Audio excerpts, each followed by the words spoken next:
Oh, here. Mr. Holmes, Here. Mr. Miller, Present. Mr. Paradise, Here. Mr. Fernandez. Here.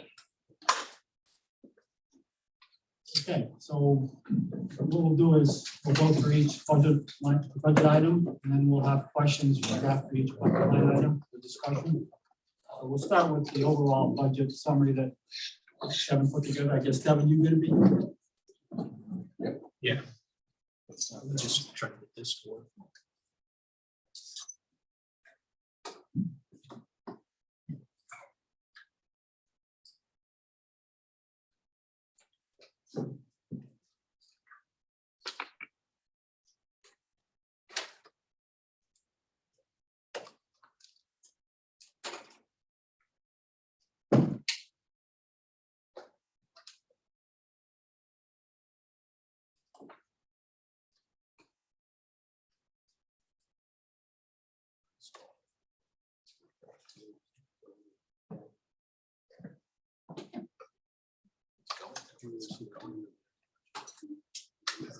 That's fine.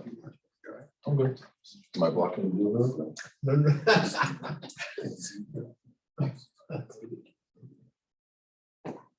Denise? Z around? Yeah. Yeah, with this installing. Kevin, is it a PC? I don't know if I have it. No, don't worry about it. It's a little different. I have a PC too, so. Computer setting.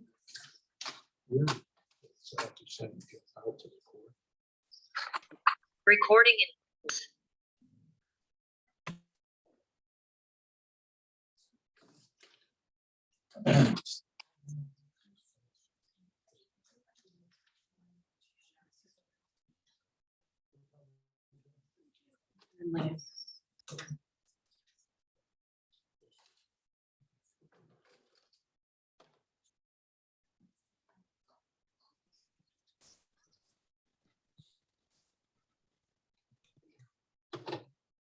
All right. So now, want to go? All right.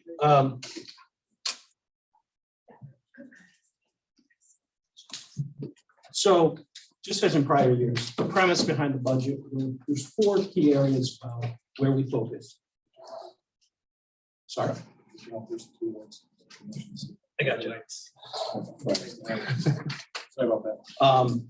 To create a sustainable budget model. So the four areas that we've always focused on have been education, public safety, infrastructure, and then trying to strengthen the financial condition of the town. Over the last few years, there's been a great focus on the unfunded pension. And at this point, the town's closed defined benefit pension plan is actually in good solid shape. It's about 80% funded and in good shape. The other area of financial strength the town is working on is paying down a considerably high level of debt. In terms of the budget, there was an attempt to exercise fiscal constraint. No new money borrowing is included, so there's assumption that there will be no bonding this fiscal year coming up. It's structurally balanced with a focus on maintaining a high quality educational system, public safety infrastructure, and honoring our obligations. And there's a limited amount of capital, but it is greater than last year that we're requesting. To summarize the budget before turning it over to the board, it's a $99.4 million budget, or $5.5 million, 5.8% up from the prior year. The mill rate with this budget would be 35.91, which is 1.98 up from the current 33.93. Just as a reminder, as I'm sure you're all very much aware, the mill rate has been unchanged for the last 3 fiscal years, including this one. State funds, we assumed ECS is flat to FY22. While flat is often not great, considering that historically there's been an effort to reduce the budget or reduce ECS, flat actually is helpful for it. The budget does not include the motor vehicle caps. The governor has proposed capping our motor vehicles 29 mils. and providing within his budget a proposal to offer a grant to the towns that would help to offset the impact of doing that.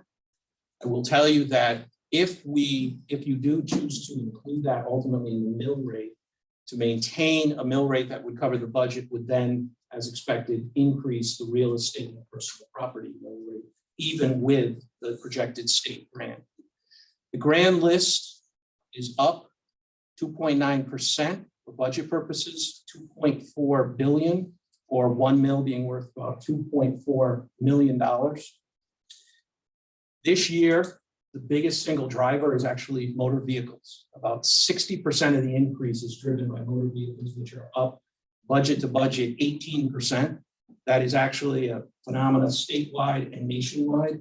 Anybody who has tried to buy or sell a used vehicle can probably attest to the fact that prices are through the roof, and the NADA values used for that reflect on that. The challenge becomes if the mill rate cap goes into place for the motor vehicle, that dampens that impact, which is good for taxpayers. But if you don't reflect some reduction in the spending, it would then mean a bit even bigger shift over to real estate and personal property. Down below are the key drivers of where we get to for the net increase in taxes. So, the drivers really, there's board and general government operational cost increases. Board will talk, and then the town manager will talk about what's driving those. There is, as I said, an increase in the capital, although I will tell you when we get to that slide, you'll see it only includes about 25% of what was requested. Debt service is down, but only slightly. We'll go over a little bit of that later on in the presentation. The one piece that I'm sure you will recall, but I will remind you anyway, we had 2 one-time revenue items included in the budget last year. 1.2 million of projected money remaining from the closeout of the Berlin High School Renovate as New project, 700,000 included from ARPA funds. So that represents 1.9 million of revenue in last year's budget, which is causing an increase in the taxes. So while your proposed spending may have gone up 5.5 million, the actual impact of the taxes is even greater because now we have to fill that hole. Could I ask a question to make a comment on the motor vehicle stuff? Is the 2022 car value assessment that the state does, is that baked into the grand list? So i.e., do you know what the values of my car are going up now? Yes, the October 1, 2021 grand list. My comment then would be, just as people are looking at the 5.8%, I just ran some numbers for my own situation. And, so it would be 5.8% without the increased value of my cars. When I do valuation on those cars, I use NADA book stuff, which the state does also.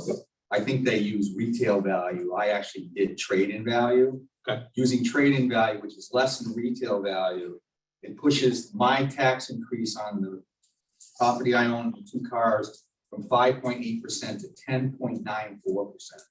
So people are going to get hammered with these motor vehicle taxes. I'm looking at a $500 increase in my motor vehicle taxes alone. So there's a big exclamation point on this 5.8%. And just so to add people understand that as we go through this, understand the pressures that are really on this budget. I just want to add to that, just for anybody who might be a taxpayer in town, it's not something the assessor is doing. That's just the NADA value. It's not an error. It's the calculation. And then the last slide before I turn it over to the Board of Ed, I promise is my only pie chart. Every year we put this in, and what it does is it splits out general government and education. So education is more broad than the Board of Ed operating budget. As a reminder, within the general government budget, there is what is referred to as Department 61, for those who've been around the budget for a while. Within Department 61 are things like school nurses, electricity at the schools. It also includes facilities costs for folks and their operating materials and contractual services related to maintaining the schools. It also includes capital within the budget. It also includes long-term debt attributable to schoolwork, things that are, and those are anything that is on the school ground. So for example, Sage Park, while there may be a lot of school activities there, that is exclusively in the general government debt service. Anything that is done on school property would be considered in the school debt service. If you look at it, it's 60/40. I'm going to tell you that's a pretty reasonable standard for every community. Nobody's exactly the same, but 60/40 is a very reasonable education, general government split in the overall budget. With that, before I turn over the board, any other questions, comments, just on the high level? Well, I think on top of what George said, with the automobile increase, and I think we're gonna work hard. I don't think we can live with a 2 mil increase. You know, our citizens are struggling today even more than at the height of the pandemic, with inflation, gas prices, heating costs. So we're gonna have to really work hard to really find areas where we could reduce. So we're really challenged. We want to work together with the town and the Board of Education to look at areas that we can reduce, but we definitely can't go with a 2 mil increase considering the economic conditions that we have today. Sorry, what is the percentage for collection, tax collection coming in? In budget, 99.3%, which is what we've assumed the last few years. The tax office has achieved that from a budgetary standpoint. They're confident we're going to get there again this year. They're going to continue to work to arrive at that goal. I would not increase it. That's actually the highest level. When I talk to my peers, most are not even at 99% for the budget collection. So 99.3 is a very high budget tax collection. Any other questions for this part? Okay, let's move on. I'm like, come on.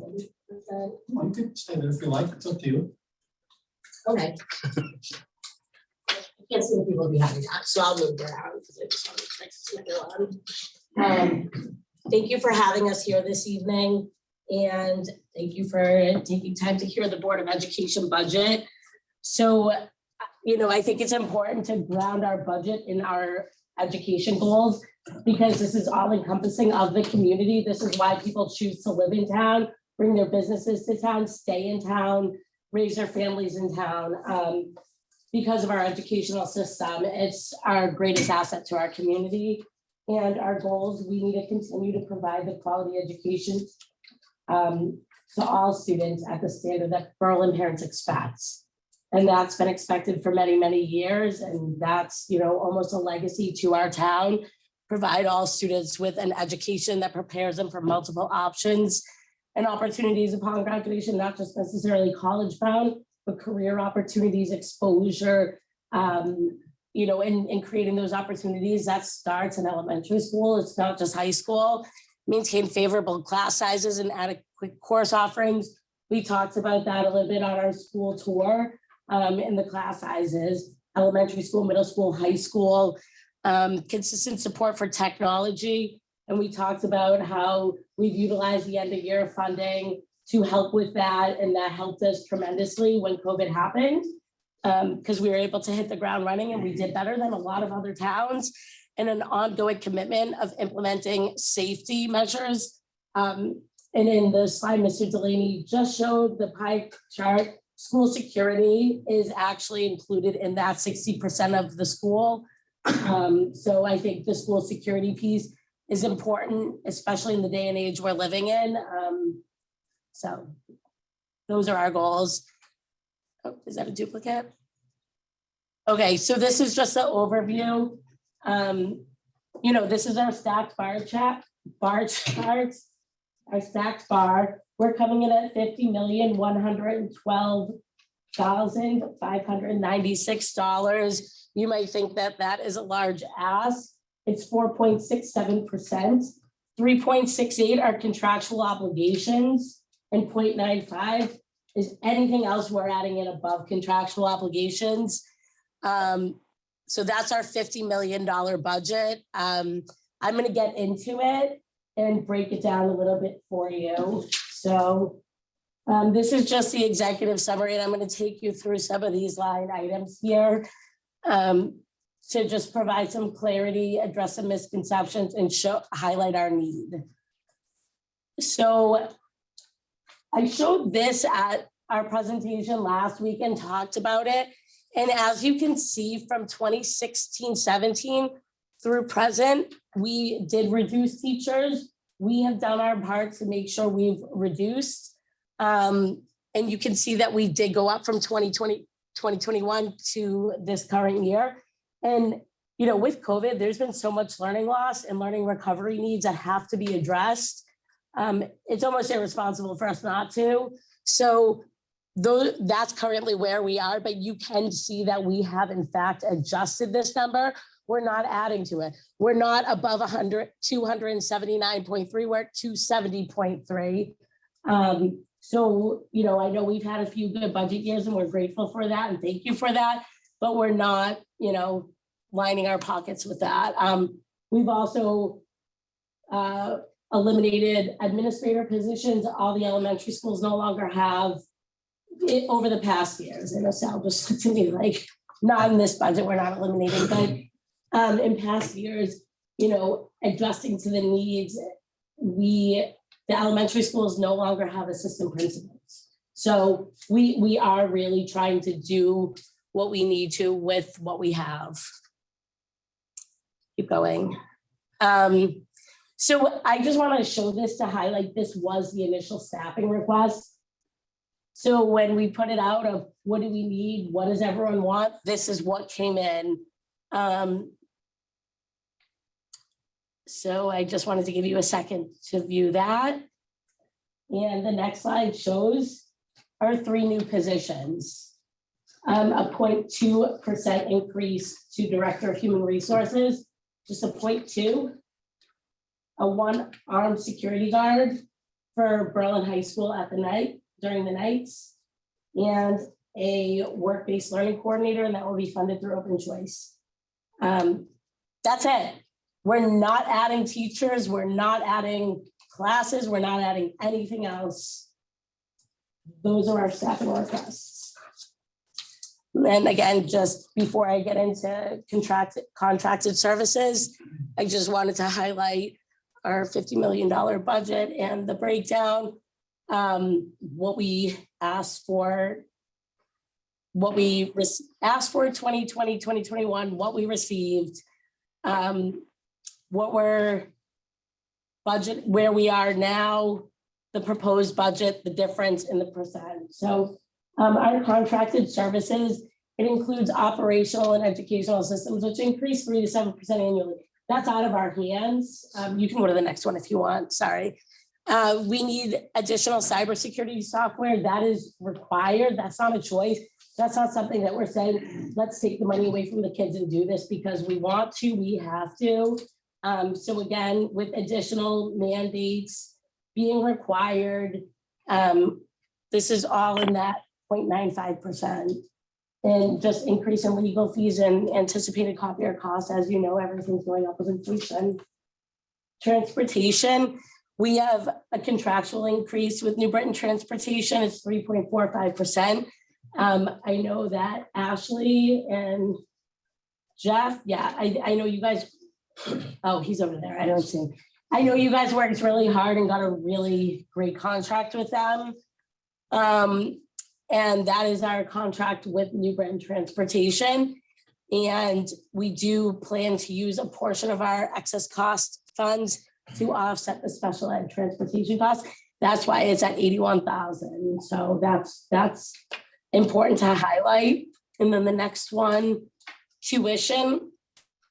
So I know I said this last week, but we are anticipating the magnet school to increase their cost by 12%. There's nothing we can do. If you're sending your child to a magnet school, we can't say pull them out. You have that choice. If our schools are not attractive, more people are going to send their kids to the magnet schools. I know I certainly would consider that when my son is, you know, in 3 years, when he's going to be entering kindergarten, if Berlin Public Schools is not where it needs to be, I have that choice. I'm entitled to that choice. And Berlin Public Schools, unfortunately, has to pay that. So I think it's really important. Correct magnet schools are increasing 12% estimated. It could be more. No funds have been budgeted for outplacement with special education, expulsion program. And so the budget assumes the current pre-K non-tuition students will continue through the magnet school systems as tuition students in the next, tuition student in the next fiscal year. All other expenditures. So the district is taking a 0% increase in all other expenditures, that line item. And so the budget as of 12/1/2021, so last December, this past December, includes the board approved 20,000 transfers for the Griswold band room. We voted on that. It needs, you guys saw the need when we went on the school tour. And the proposed budget will reimburse the funds to the original category line item under the all other expenditures. Initial request to the superintendent include an additional, like a little bit under $500,000 for equipment and facilities, which was cut prior to our January 10th meeting. So Superintendent Benigni is doing his part at making sure that this is in fact a lean budget with contractual obligations and the costs of, prices, services increasing. We have just adjusted to the best of our ability. So you can go to the next slide. So that's a negative 23,000. So actually, could you just go back really quick? Sorry. So it's just really important to highlight that that number is negative, and we intentionally wanted you guys to see, we wanted everyone to see and be transparent that there is a negative number. Everything isn't being added. We're not adding, we're not staffing, we're not, hiding money, we're not stuffing the budget. That's a negative, and I think it's really important to show that. Then the next is just, again, the summary. And so I've included the next few slides. So again, that breaks it down in what we asked for. Here are the Esser funds. So Esser's your 2-year grant with the expectation that funds will be extended by September 30th, 2023. So this money is going to run out. We have been very intentional on the F&O committee and on the board, working with the superintendent, Mr. Cudno, Ms. Dorsey, and Brian's administration to make sure that this money is going towards what it needs to go towards according to the language of the grant, that students' learning needs, learning recovery is getting addressed, that social emotional is getting addressed, and that we're not going to fall off a cliff when this money runs out. So if you want to go to the next slide. And then this is the 3-year grant for September 30th, 2024. And again, the mental health suite at McGee, updating the fiber network. And all this is in your slides that you have access to. But I think it's just important to show that with this money, we are taking it to offset costs. We are addressing needs. We are doing things that we would want to do and need to do. So decisions have been very intentional around the use of this money. The Hartford open choice enrollment piece. And we talked about this at our last board meeting and at the budget presentation. So for the 2021-2022 year, we offered 14 new seats for choice students. 11 were filled. We are getting worried because if they don't get filled, then we lose that money. And then we have to go to the town and say, hey, we need this money because we budgeted for it. So with COVID, we've seen a decline in these numbers. And we need to stay over 4% because that is what we budgeted for. However, I want to say, and I want to address the misconception around with having choice, we're adding teachers, we're adding classrooms, we're not.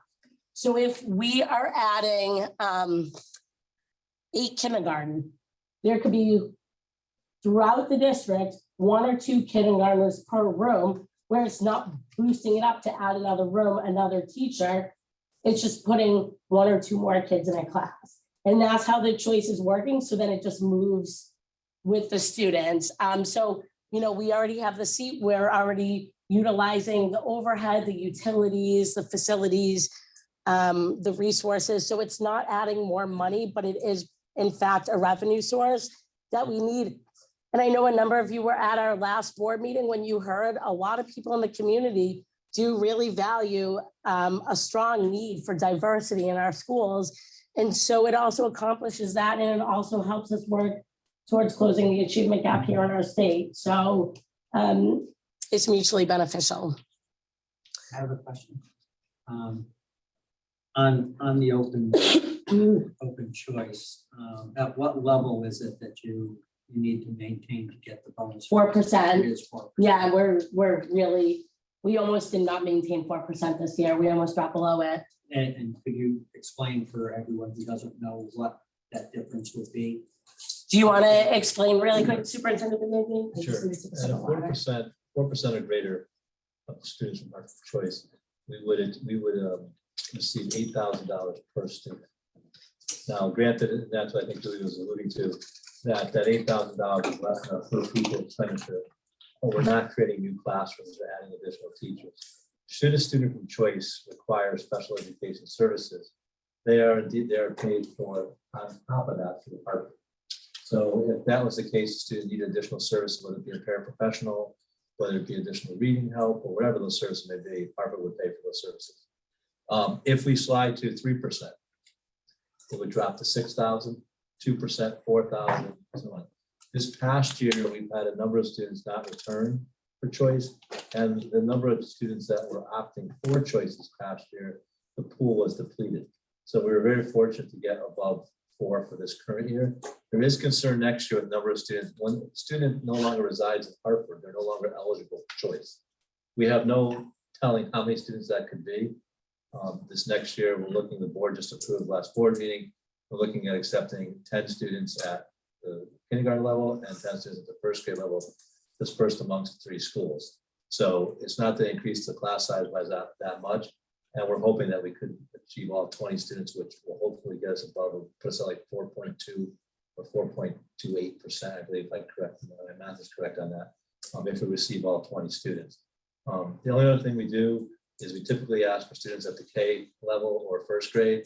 And if they have a sibling, we have the right to refuse or accept a student. We may accept a student at that other grade level. So a kindergarten student coming in has a 5th grade brother or sister.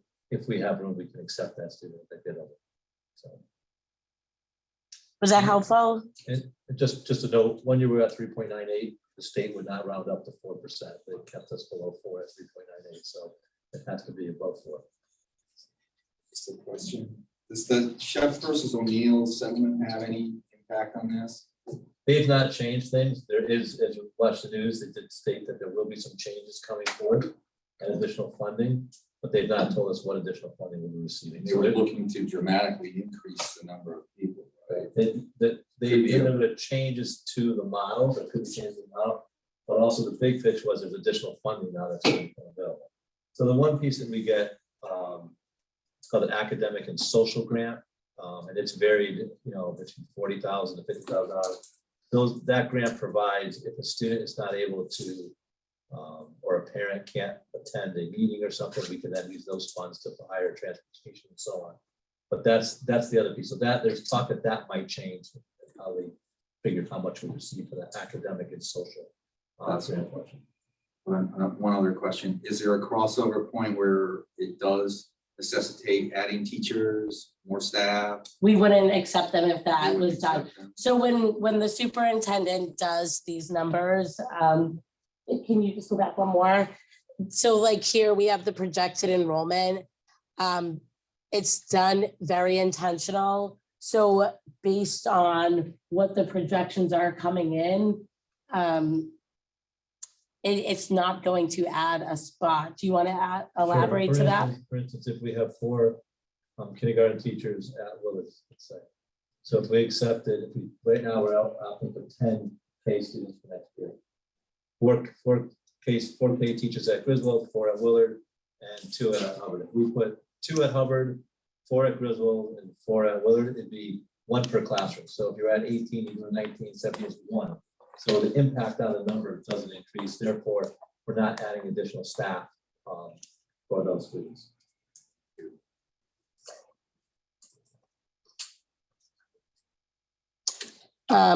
So this is our budget funding history. And again, like I said, last time I showed this, every time I show this, we are very grateful for, the past budgets we've received over, 2019, 2020, and 2021. That has allowed us to really continue doing what we're doing. That has allowed us to hit the ground running with the pandemic, utilizing end of year funds to, address projects that we can't budget for. So we are, very appreciative, and I do want you all to know that. And that is, that's where we've come in. That's where we're coming in this year. And the green line is what we have got. So if you want to go to the next. So the next few slides I'm going to go through. I'm sure you guys will have questions. I'm just going to kind of go through them. And then if you have additional questions after, we can take the questions.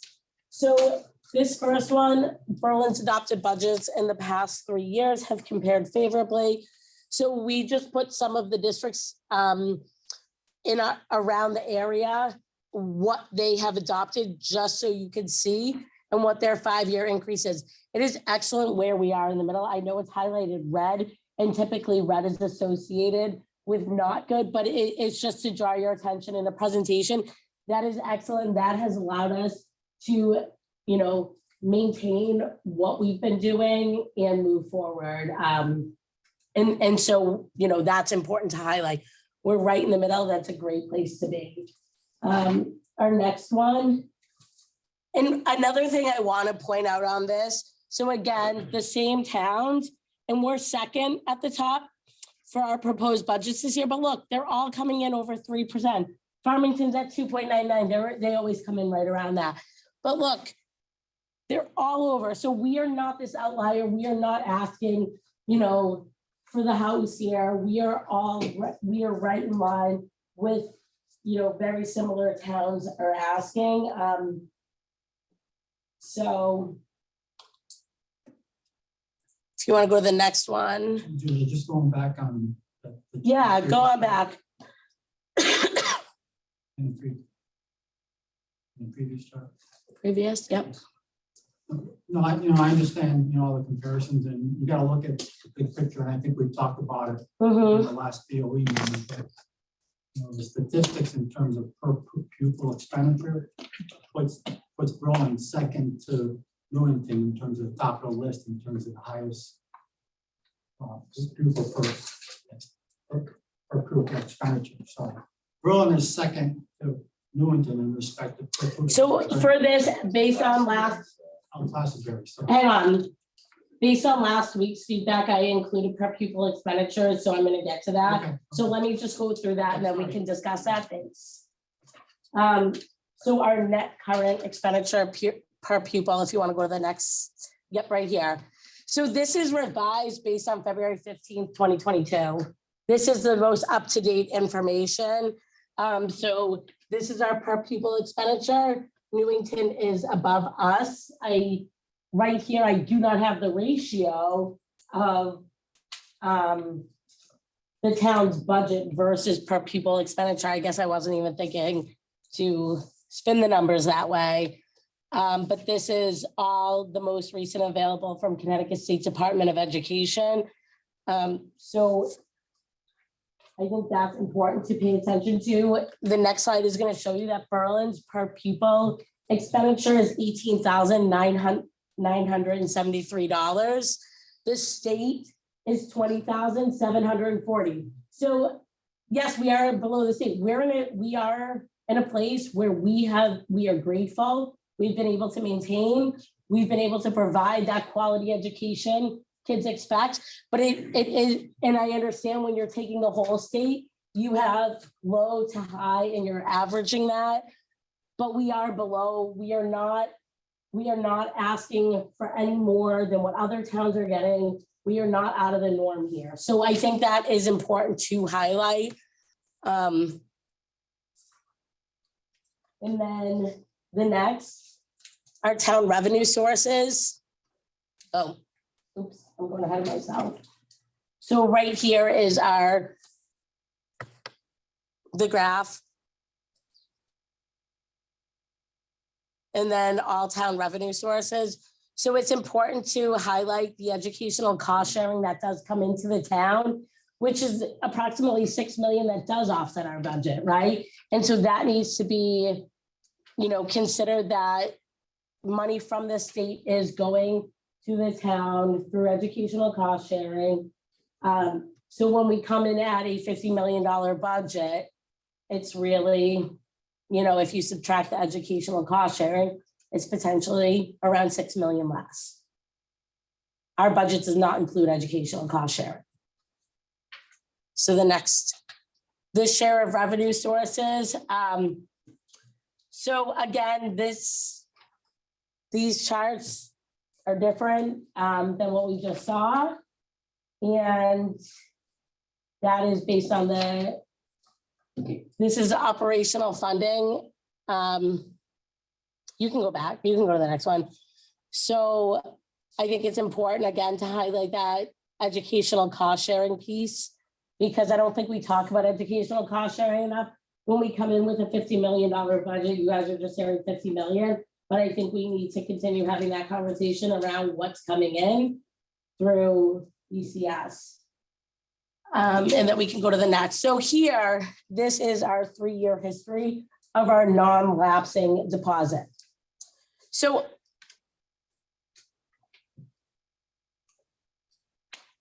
okay, mine just looks different. I didn't print the lines. Okay, so as you can see, we have like the blast classroom, the refinished gym floors, the Paint McGee gym, the security. So that was all approved and it was all needed. It was approved by Board of Finance and Town Council, correct? Board of Finance approves it, right? Because it's a non-lapsing. Yep. So all these were approved. So we were transparent doing these. They were all necessary. And we've also returned money in the past. So we don't keep it, we don't spend it all. We are very transparent, and if money is left over, we return it. So I do know that, when you're working in the industry, if you finish below, 3% or below, or 4% or below of your budget, that's considered excellent. Like, you've done well. And, we've finished under 2%. So though there is criticism out there that we have, under 2% left over, in any other industry, if you're finishing under 3% or 4%, you've managed your money excellent. So I think it's important to highlight that. I think, it's important to also pay attention to, with that under 2% we finish, there's variables within our budget that we can't anticipate. We can't anticipate special education outplacement. We can't anticipate expulsions and educating the students. We can't anticipate if a student moves in who is already outplaced, we have to pay. We can't anticipate if parents decide to start sending their kids to magnet schools. There are a number of variables within our budget, and those have to be considered. So we are transparent. We make sure we do projects that we need, and then we return the rest. And then this is our 3-year history of end-of-year purchases, which is also important to highlight because, while I've been on the board, we have never had a tech plan in place, but we've managed to fund technology with that end-of-year money. We wouldn't have been able to, like I've said before, hit the ground running with the pandemic if we weren't making end-of-year purchases. So though we are finishing under 2%, we are doing it in the most responsible, ethical way of not padding our budget, not putting a bunch of things in there that, could be argued that we need, we don't need. We're using the money, it's getting approved, then we're sending it back. So this was very important for us. And then go ahead, you can go to the next. Again, this is just the final budget summary of our $50,112,596 proposal budget of a 4.67%. Our final stacked bar graph, just to remind you that 3.68 are contractual obligations and 0.95 are above. And you know, I guess I'll conclude with this. So, you know, we have a school district's budget reflects the commitment of the children, all of the community, to invest in the future of our children. The erosion of funding for education challenges the sustainability of Berlin as a competitive school district with rich educational and extracurricular opportunities for our students. And that is truly important. And as I stand here and advocate for this budget, I challenge you to think about why you moved to Berlin, however long you've been here. Why you chose Berlin instead of New Britain or Meriden. There's obviously a reason. I want for my children the same quality education that everyone else's children were entitled to.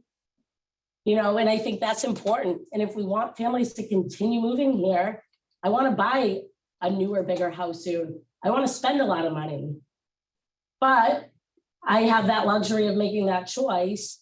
I also, you know, so if it's not Berlin, it's not Berlin, but there's a number of people my age group who are now making these choices as we prepare to send our kids to school. The housing market was great. It's done well for our town, and it has to do with the schools. So, you know, I want you to please consider that tonight. And that is all I have. And do you guys have any questions? First thing is, I wanted to thank you, Julia and Brian and Ashley for answering my questions. I know we gave you a lot of questions and you did a really professional job to respond to, so I really appreciate it. I have copies of the questions for everyone if you would like them. I would start if there's any questions, any further questions associated with this, we can ask questions here, and then if there's any other questions. I have a question. I have a question. Yes. Back on slide 35.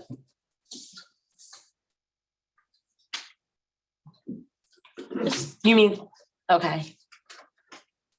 So where it says history of year purchases, is this to mean that these were items that were not budgeted and you found monies at the end of the year, or they were budgeted and you just held off till year end? They were not budgeted, and with end of year funds, we were able to replace them. We have not had a technology plan at all, so we have not budgeted for our technology. Do you have anything you'd like to add, Superintendent Benigni? Just the technology, you know, we have a tech steering committee, a technology committee. We've not had a plan, a properly funded technology plan in the Berlin Public Schools. The technology that's in the operational budget is not enough to cover the one-to-one devices that exist throughout the district, K-12, as well as the technology needed for staff. So oftentimes, the end of the year funds are allocated for the technology. See here. I think the other piece is that these may have been items that were discussed at some point that were not funded at the 2% non-lapsing account. The things that are items that may have been discussed in capital improvements that weren't funded.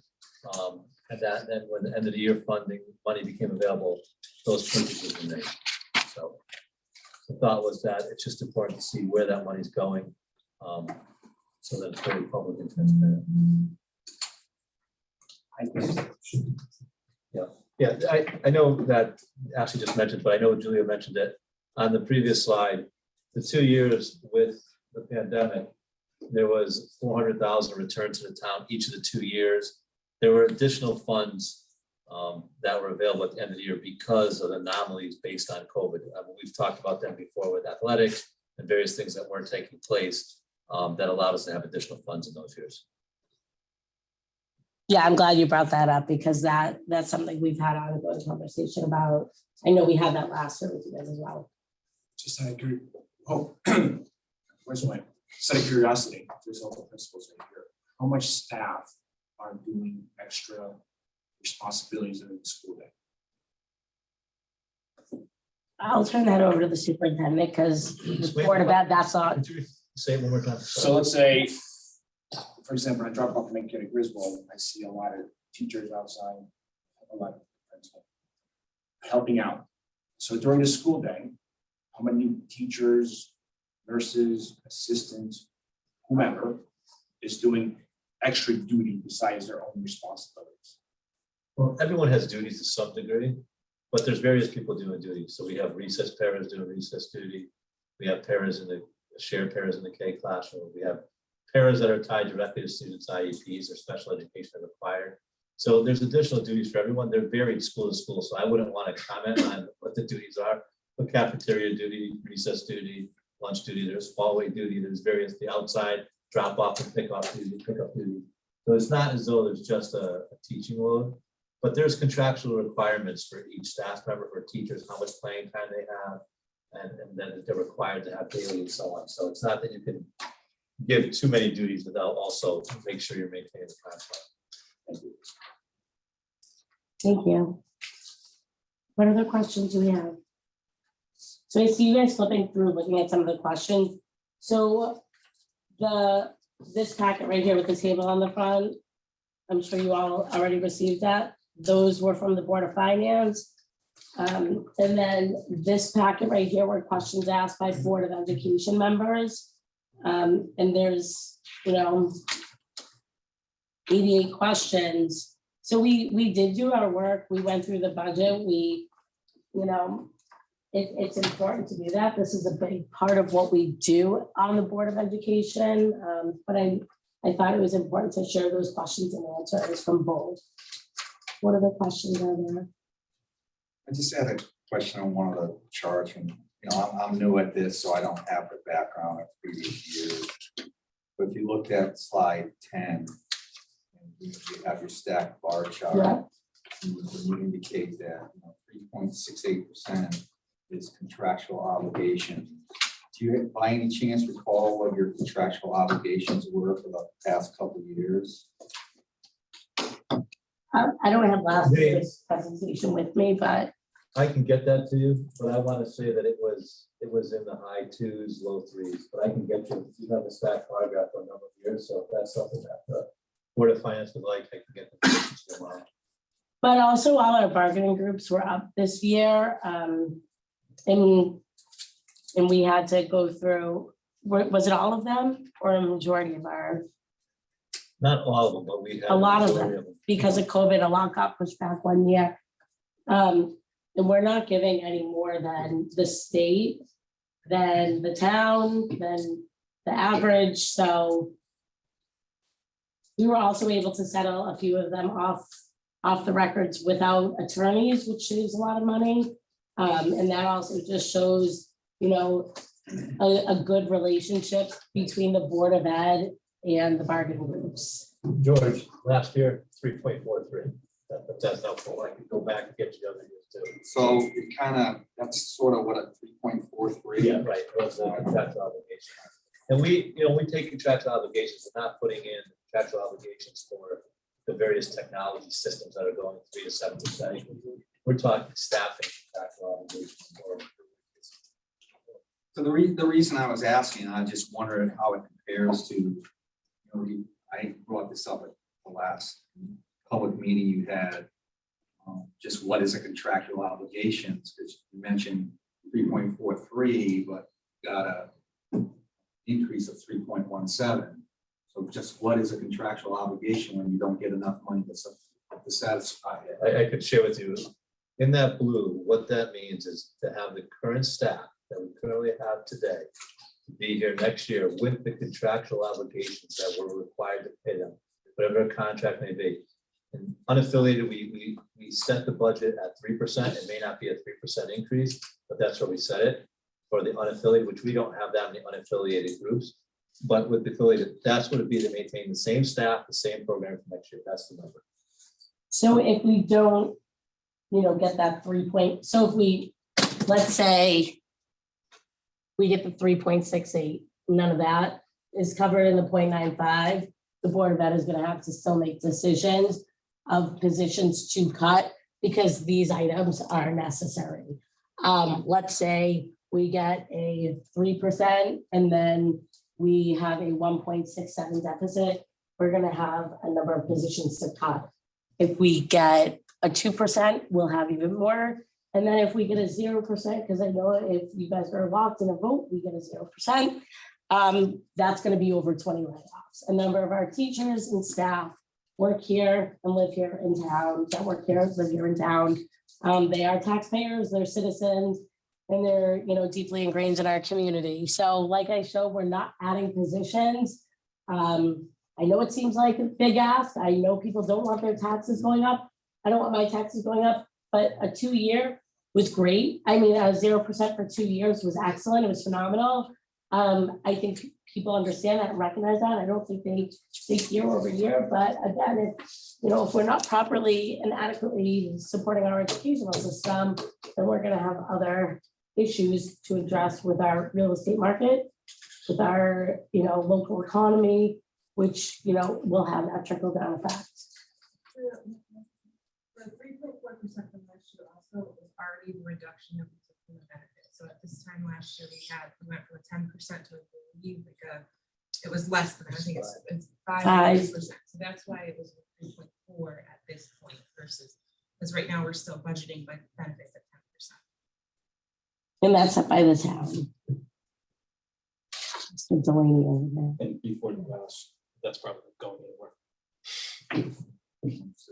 Julia, before you say that you haven't had positions, I saw the chart, but overall, in the last 3-4 years, you've added FTE positions, which is probably non-certified staff. So as you gave us numbers that in 2019, you had an FTE total budget of 470, and you're at 500 for your proposed budget. So that's 30 over, those 4 years. I just wanted clarity. Do you want to speak to Yeah, I that? can address, this is accurate with the certified teachers, what was added?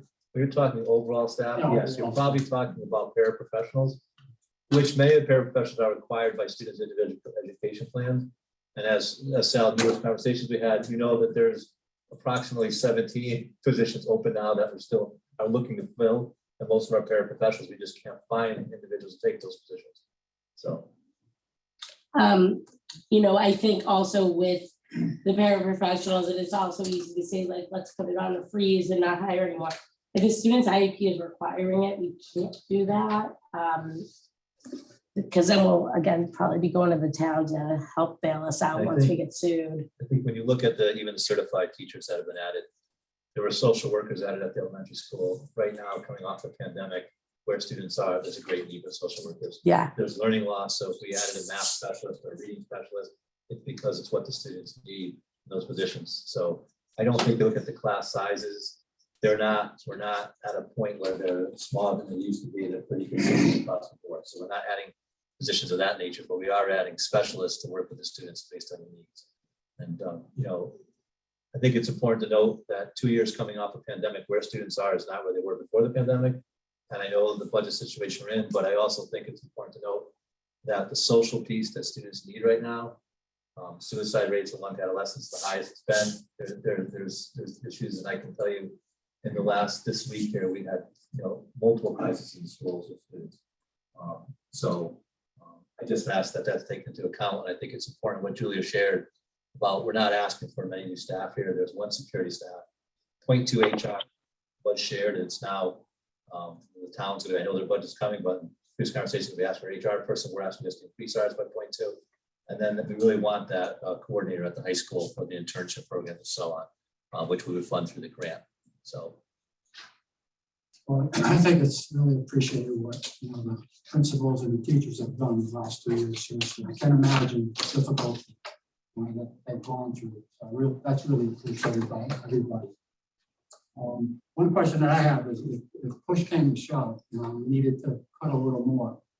And I mentioned it to you, but I'm asking, can we apply more of those Esser funds to accommodate a short-term problem?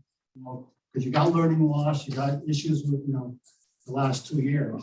Can you apply more of those Esser funds to reduce the increase, your budget increase, so that we can at least get an offset for this current year, and then we'll figure it out in the upcoming year.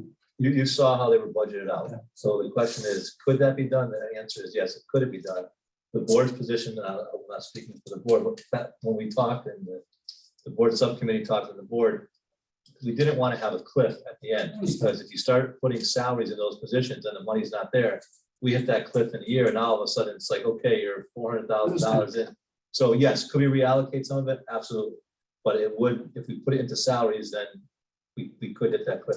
But what about when we submitted our application for it? We had to actually allocate out what it was being used for. Right, we'd have to apply for a modification to get approval. You could justify this, learning loss as a result of the pandemic. Yeah, they'd be approved at the state level, yes. But it may be, it's not guaranteed. Understand, okay. Thank you. Any other questions? Yeah, the armed security guard, is that for the school year or the whole year? So, all of our security is just a school year. Besides Mr. Schwartz, our director. And I said this before publicly, and I'll say it again, the mayor putting in the security, I know it's in Department 61 and, being very adamant that it had to be armed.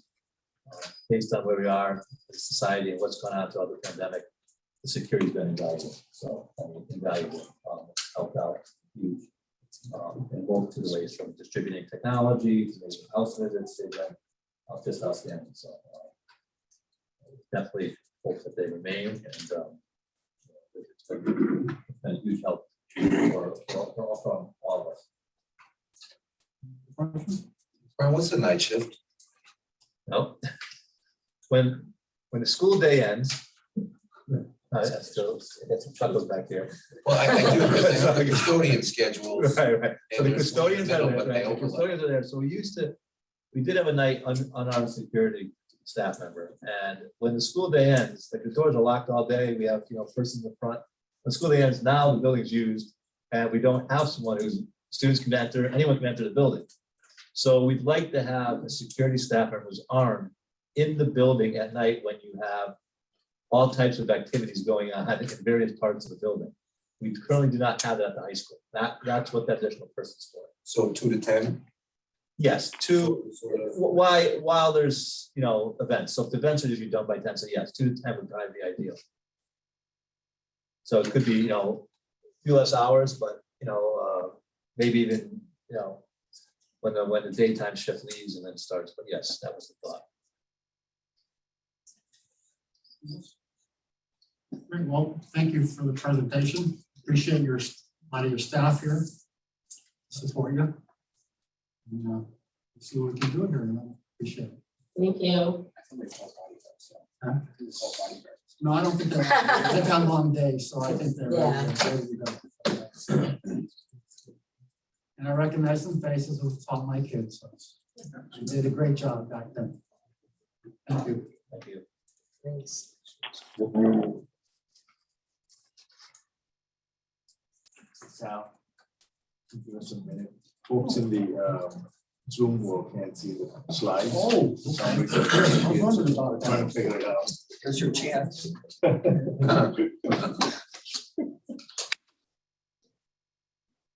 can see you, not the slide. Kevin, before you start, do you know why those that are online cannot see the slides? No, that's what we're trying to figure Figure it out. We'll call IT and see if we can get.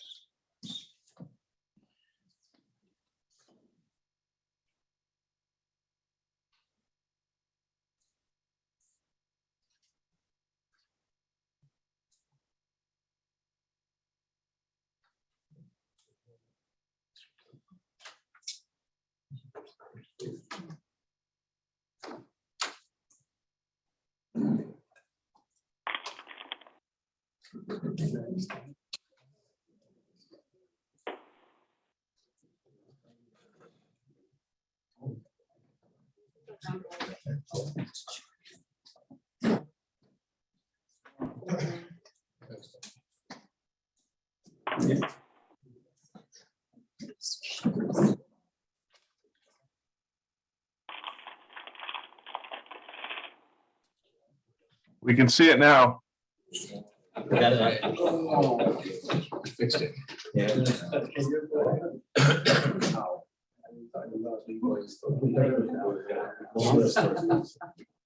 Thanks, Sal.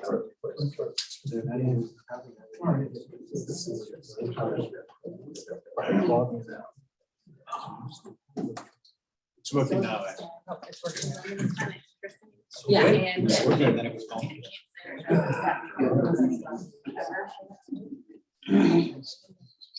Yeah.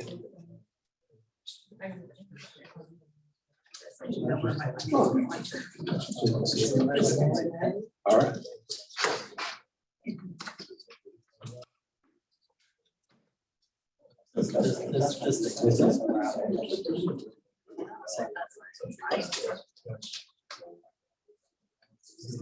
Apparently they could see it. I was thinking that Aaron was saying, I don't know if he shared it. I just did. Somebody texted me, yep, I can see it fine. And then all of a sudden, I get a text, I can't see it. If you had a Mac, that'd be great. A PC, they only have like two down here.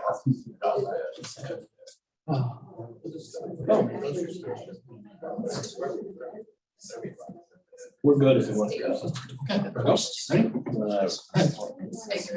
I watched your meeting the other night.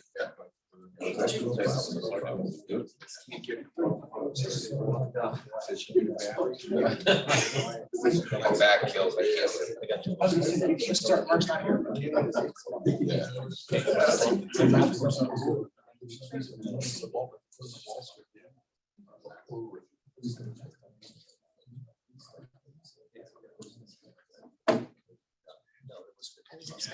You have the slides. Do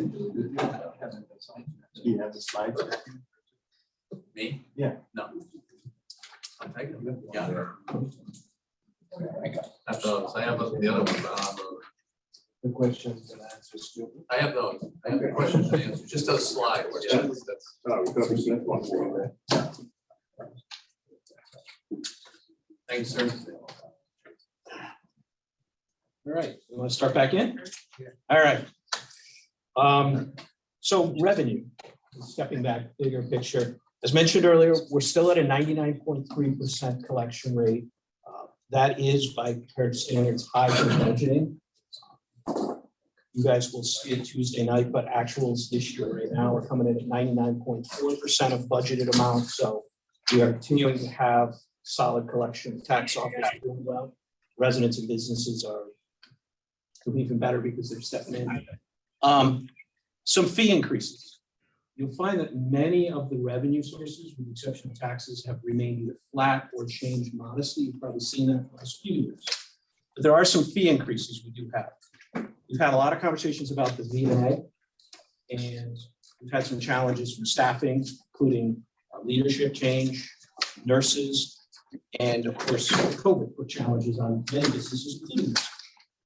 We are increasing that budget from 800,000 to 900,000 in the budget, and it's actually an even greater increase. You'll see a slide later on of where we project the year to come in. That's because we're at a spot with good leadership, nursing, and some opportunities to move forward. Second is town clerk, and it may be an odd department to necessarily point out, but it has to do with conveyance taxes and a lot of the real estate activity. So understanding that, we've seen the increase, and the town clerk said we can deliver more than what is in this current budget. One thing that you may be wondering is the building office. We increased the building office substantially last year. We're expecting that to continue, but we didn't increase it further this year because it was already increased substantially last year. We do expect to continue seeing growth. Individuals in their homes are expanding and adding. Businesses are coming in, so we are seeing that growth and trying to reflect that as well. Again, 2 one-time revenue sources are embedded. We removed the 1.2 million from the project and the 700,000 of ARPA as one-time sources, so they're not in here, and that does affect, then shifts up to the tax line to the extent other revenue lines are not increased. Fund balance continues to only be used for the pension admin costs, 185,000 as we've seen in the past. That is the cost to administer the program, and there's ongoing costs for monthly annuitants. We have 14 of those who actually are in retirement payout and sort of stuff. And then for the quarterly and annual calculations that the actuaries do, as well as anyone who asks for his active guys, asks for his numbers, so it's what we need to pay on fee. And then the other one is contingency. For the last few years, we've taken fund balance and appropriated it for contingency. It doesn't seem appropriate to ask a taxpayer to pay taxes on what might be. So this is essentially just appropriating savings, but doing it in the budget rather than the middle of the year. And that has stayed, you'll see in the expenditure side, if you look at the details, has remained at $300,000 as we've had in the past. That's a critical piece there. We've been able to stay within that and not use all of it, which is great. But when you have a difficult winter season, a couple of years ago, we had about 8 storms, and ironically, most of them happened between 6 and 3 during the weekdays. This year, we got hit with Christmas Eve and Christmas Day, New Year's Eve. We've been hammered with ice storms. So we get hit with a lot of that over time. And that doesn't just affect highway and ground. They're very important for the buildings, the schools, but it also affects the police and others. They're out with more accidents and other things. So it does serve a really important purpose to help us. Kevin, the incremental.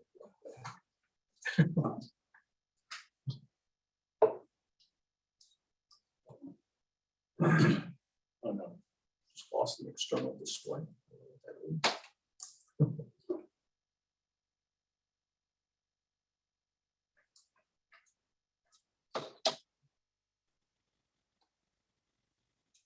You can ask, I can multitask. The incremental increase with the grant list change, that shows up in the tax part, is that where it shows up? Yep. 2 point. Yes.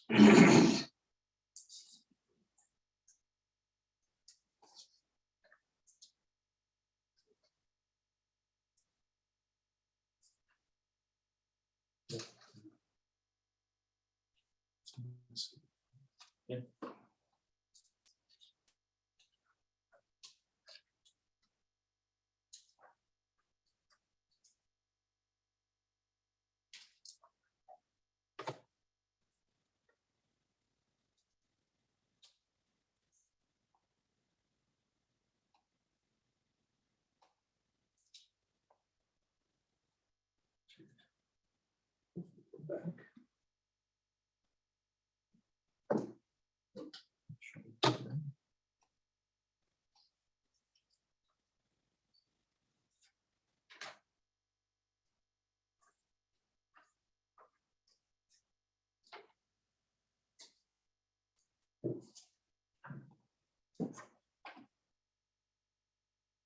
Start loading now.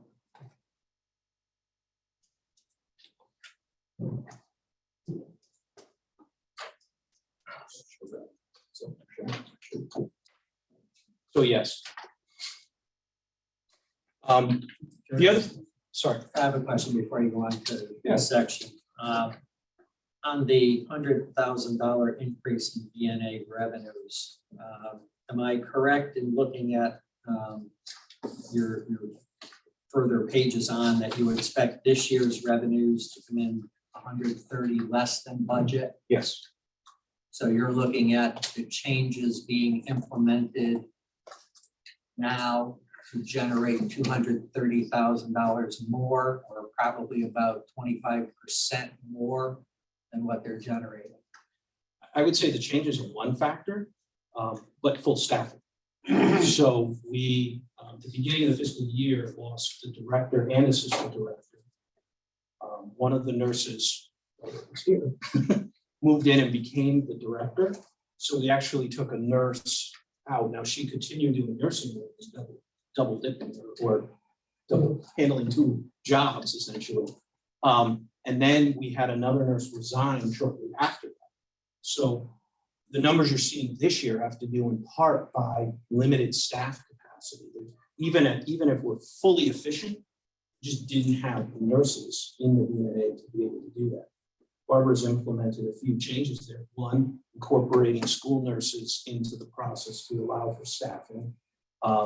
She has worked hard to add per diems and has stabilized the staffing. So she's now fully staffed to keep the VNA nurses, which helps. I don't know, Barbara, if there's anything else you want to add. I'll look forward to seeing the details when we get into our budget. Okay. Thank you. Did I say anything wrong? Okay. Anything else before we go? One of the things we wanted to talk about was unassigned fund balance. Where do we, Sal and I talked and said, where do we see this coming in at the end of the year? And so this slide takes a look at, starting point is the ACFR, so our audited financial statements. We finished 6/30/2021 at 18.3 million of unassigned fund balance, a great number. Keep in mind, over the last several years, we've been building that up on the knowledge that we had a significantly underfunded pension plan, and we knew we needed to make payments. You can see that we had non-budgeted appropriations. We appropriated $5.3 million for pension payouts. That's huge. We're down to 5 active people. So the town actually executed, starting with, when I arrived in 2016, we had 17 people. And now we're down to 5 and fully paid. No pension obligation bonds, no further amounts. In addition, the town appropriated $2.2 million for the purchase, for the order and eventual taking over of 2 fire vehicles. Desperately needed, part of the strategic plan. Projection right now, everything looking at it is about a $2.25 million surplus for the year, operating surplus.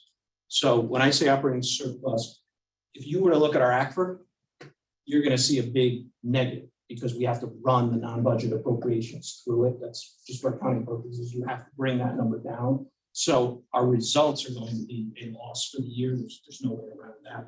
There's no way we're going to get 7 million of a surplus. But when Sal and I talked, one of the things we wanted to do was kind of separate out those other items. We were saving for those. We put those aside. How's everything else functioning? That would leave you with the 13 million. If you remember when we talked about the fire vehicles, I said we'd be about 13 million for an unassigned fund balance. So that's kind of what we're projecting. We have a policy of having at least an 11% fund balance, 11% of the total operating budget. So that's general government, Board of Ed, put it all together and keep that. And in part, that's because we have unknowns. Those unknowns could be moderate. A couple of years ago, the police accountability law passed in the middle of the year. The town was able to tap into that fund balance to take advantage of a higher reimbursement rate from the state before that last little bit of grant funding to reimburse us for some of the body cameras ran out and the lower rate kicked in. So it allows us to be a little more flexible during the year. So it is wise to keep the balance. The other thing I've listed here, a number of items that this fund balance is also designed to cover. So, we still have a $1.8 million net defined benefit pension liability. That's the net balance. You may recall, if you go back 2 years, that number was over $12 million. Between the payouts, interest rates finally coming up a little bit, that number is much better, but it is still being covered by this unassigned fund balance. The second is the potential of purchasing the 4th fire vehicle. You may remember Mr. Simon spoke, the strategic plan and the need was 4 vehicles. In the wake of September 11th back in 2001, the federal government was providing a lot of incentives to purchase vehicles. The town purchased 4 vehicles. The great news then is we have 4 new vehicles. The bad news 20 years later is you have 4 vehicles that need to be replaced. One is expected to arrive this month or next. The other 2 were the ones that you appropriated the 2.2 million for. We expect to get those in about 18 months. Not only do you have the lead time, if you think of a vehicle, you're building a fire vehicle. You don't go to a dealership and pick up a fire vehicle. So it takes a lot of time. Trying to put money in here so that we wouldn't have to bond potentially for the 4th vehicle and actually be able to purchase the 4th, bring the vehicles back up to where they need to be for public safety and avoid adding additional debt. The other element that this is used for is to cover the cost of reimbursable grants. Most of the grants that we receive from the state for capital projects are reimbursable. What that means is we have to front the money and then request money back. As you can see, the ones that we already have, the Senior Community Center Planning Grant. We received a $750,000 grant. We've expended, requested, and received reimbursement on $145,000 of that. That's $604,000. We've spent about $30,000 of it so far. The balance is there, but this money would be used to fund it and then get reimbursed from the state. School security vestibules. This has been completed. It's been submitted. We're seeking reimbursement. You probably have read some of what that Office of School Construction has been busy doing the last few weeks, so we are still trying to get that reimbursement. Once that happens, that can come off of here, but until then, we're still covering that cost. Brownfield grants, this is principally related to the work on the boulevard and the economic development initiatives downtown in the TOD area. Really important grants. Unfortunately, there's remediation that needs to happen because the land was, frankly, was abused by some of the previous owners many years ago, and we're cleaning it up. Kensington sidewalks and connectivity grant. This is continuing the efforts been going on for many years to add sidewalks in town and making Berlin a more walkable community. LoSiP, we have the LoSiP grant out. Work will happen in the spring. Right now, I know we talked about this with one of the fire stations. We did this with municipal garage. We're now doing it with highway grounds building and water control building. Unfortunately, we've deferred the capital investments too long and without leaking roofs. So the LoSiP grant is administered through OPM. It's really a great program. We've taken that money in the spring. We'll be replacing those roofs so they won't be leaking. And then lastly is the Deep Athletic Facilities Improvement Grant. This is going to turf the Skyville Field, which is huge on many fronts. That's for anybody who doesn't know, it's the field behind the high school track, as well as adding a new scoreboard at Scalise Field at Sage Park, and hopefully helping us to do additional areas as potentially replacing some of the lights and other things throughout Sage Park. Kevin? Yeah. I hate this slide. Okay. I understand you showing the first two items. To take out the reimbursable grants, granted, there's no guarantee you get that money back, but you're gonna get that money back. And show it as a deficiency on fund balance, I think is crap. It's not a deficiency, it's a. But that's what you call it. No, it's not a deficiency. Oh, it's a reduction. It's a deficiency. It's saying that that money is earmarked. It's essentially encumbered. We're putting aside because we need the cash and against 11%. I get that, but the cash is coming back, so But you have to have it up front. I understand that. But big picture wise, that's not our fund balance isn't gonna be 5%, it's gonna be 10 and change. The purpose of showing this is to say that if you were to use that in the current budget to fund operating costs, you no longer have that money available to cover the grants. That's why I'm showing it, is to recommend to you that this money not be used, that while that number appears large, it's actually being earmarked to cover other items, and it should not be used in the budget to offset taxes. Don't count the chickens before the eggs hatch, basically. In other words, you can't use the same dollar twice. If you're planning to use this, because these grants are approved, we've said we're going to go forward with these projects. We need to be able to pay the vendors who are going to work on these grants up front. If you then earmark this money I in a know what you're budget. saying, I just find it not kosher. But I think from a financial strength level, those would not be considered as, those would be considered as reimbursable, and it would, basically, I think the auditor will look at it as that's future money that you're gonna get. It is, but you need You're getting it actual cash. back, you just can't count on it right Yeah. now. Basically. But it's that, what should be highlighted here is that our fund balance of 11% is pretty well met. I understand, don't touch this money right now, but our fund balance is in good shape is what I'm trying to get across. Yeah. Now,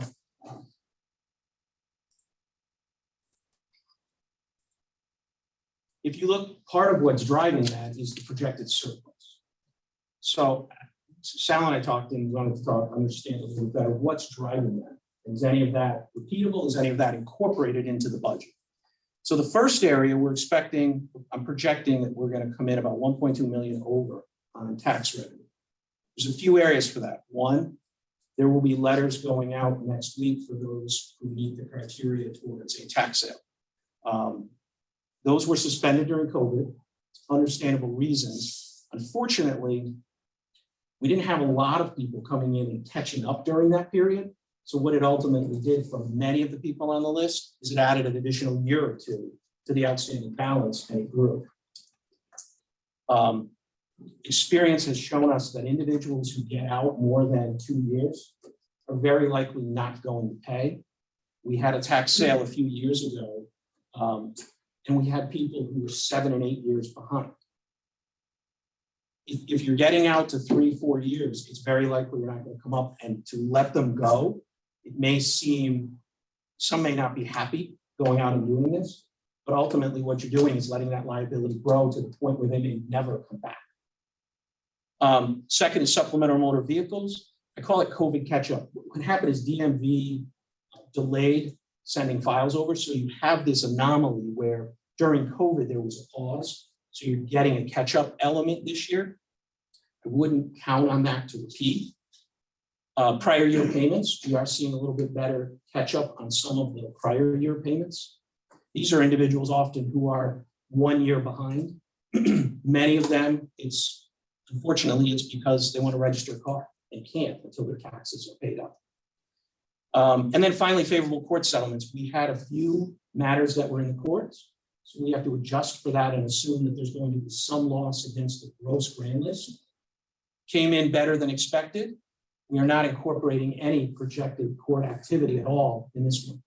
October will be the next evaluation, so it's very unlikely that someone in the 4th year, 1 year out from a leave out, is going to sue us. Those are done now. Town clerk fees, projecting about $225,000 above where it was budgeted. Building, about $150,000 above. VNA, as Jerry pointed out, coming in about $130,000 behind, but we increased it $230,000 in the upcoming budget.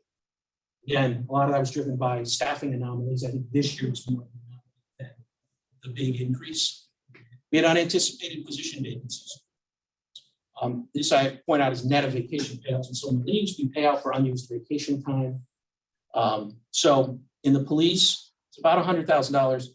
One thing I want to point out, our current process is when someone goes out on workers' comp, the insurance company pays. What that means is we budgeted for someone to be on the payroll, but we're not paying them, the insurance company is, and so you have a favorability. At the request of the police commission and the council, the town is going back to the police union with a proposal to change that and have a continuation of pay for the first 90 days. So if that is accepted and we implement that, that favorability would go away in the next budget. In other words, the pay would continue at the base rate and you wouldn't have that favorability. We did have some vacancies. We certainly are not budgeting or intending to have vacancies. If the chief would attest, we'd like to have full employment all the time. The VNA director position, the VNA director left. The director and assistant director were combined into one position as administrator. That's already been removed from the budget. So there is just that one position here. And when we get to the details later on, you'll see that the Health and Human Services line is actually a year-over-year negative because of those staffing reductions. Didn't you say there were unfilled nursing positions last year contributing to the net loss? Yes, but those are not filled. There's no savings related to those positions? I am not sure. Actually, for those, I've actually offset them against over budget items in school nurses. We had to fill in for different positions as we had COVID, you had contact tracing, we had other issues, and so the school nurses number was higher. Physical therapist, again, as the volume comes down, you're not going to have as many pre-admits, and therefore you're not going to have as many PT visits or costs. With the budget increase, we're expecting to have that volume. We're expecting to spend that money. Contractual services, as with many things, it's just been really difficult to get people to come out to do work there. Electricity, we've had favorability there. Fringes, the unanticipated vacancies. One thing I will point out is that number is inflated. We have a 5-year vesting requirement on the defined contribution pension plan. So if you leave before 5 years, you forfeit the town match. We had employees who were here more than 4 years who elected to leave. So there was a substantial pension match that they forfeited. It was, for those folks to date, it's been $45,000. So when that happens, we take the money back in and we apply it back to the department's pension line in the current year. And then it flows through to fund balance back in that way. That's the biggest driver of why the the fringes are up with the unanticipated vacancies. And then this assumes no surplus from the Board of Ed. I'm not saying it will or won't have a surplus, it's just there's no assumption of a surplus. It assumes either the full money will be expended or there'll be a 2% to cover deferred capital. That's ultimately going to be a board, or it's going to be ultimately how the year finishes out, the board's decision and then your decision is a 2% item. So just for purposes of this, it's 0. I asked you on the electricity, is any of that due to our infamous electric lease contractual arrangement that we went into, or just regular budgeting? Are you talking the original Yeah. energy lease or the one we did Yeah. last year for the lights at the high school? Now the older one. Yeah. Thank you. Well, I mean, you could. Yeah, we won't get into it. Probably not. Anything else? So most of this doesn't carry forward into 2000, use proposal for 2000. To the extent that it does, we've tried to incorporate it, whether it's the vacancies. When the town manager gets into his budget, you're going to see some of these where we have unanticipated vacancies. We're actually asking for some staff increases. It's primarily related around public safety. Anything else? All right, long-term liabilities down about 217,000 year over year. This year, debt service is 8.6 million or 8.7% of the budget. It was 9.4% last year. We took this slide and went back about 4 years, we would be closer to 13% of the budget. So we have seen a marked decline, not only in the volume of debt, but also in its percent of your budget. That's huge because it allows you to take that money and use it for a number of different areas. This chart, this eye chart, I've shown you a few times, but it goes to show the green bar is essentially the cap where we want to be. Ideally, you wouldn't have more than 40 million of outstanding debt. If you follow this budget at the end of 2022, if we don't borrow this June, it'd be at 72.8 million.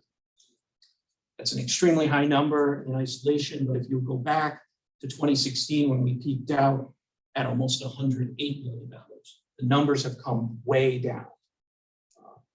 Again, we're not projecting any additional bonding, and if we follow that, by the end of fiscal year 2023, you'd be at $64 million. So you're really getting close. You're 3 fiscal years out from there. We don't propose any bonding, but one thing to remember, there are a number of items out there. I know the mayor and the council talked last night about having a joint meeting to talk about bonding to look bigger picture and to kind of make sure there's alignment between Board of Finance and the council on what that is, where you want to go. The elementary schools HVAC project, the PBC has done its work. The plans are in place. Looking to go out to bid for Willard. That's the first one, the oldest system, the largest elementary school, and then also be able to get good solid cost estimates for Hubbard and Griswold to give you much better numbers. The fire vehicle we mentioned before, we've had this lingering for a while, the swimming pools and the pool buildings. You'll see in capital, one of the pools to be addressed, but the pool buildings continue to be a challenge. New police station renovation. Last night, the town council, for those of you who were able to listen, had a great presentation from Brian Humes on a renovation to the police station. It's a dramatic renovation that would, I think, bring the police station many years forward from where it is today at a price tag of $5 million plus, but you're talking substantial changes. So new senior community center, $35 to $40 million. There's been desire from the Golf Commission of a new clubhouse.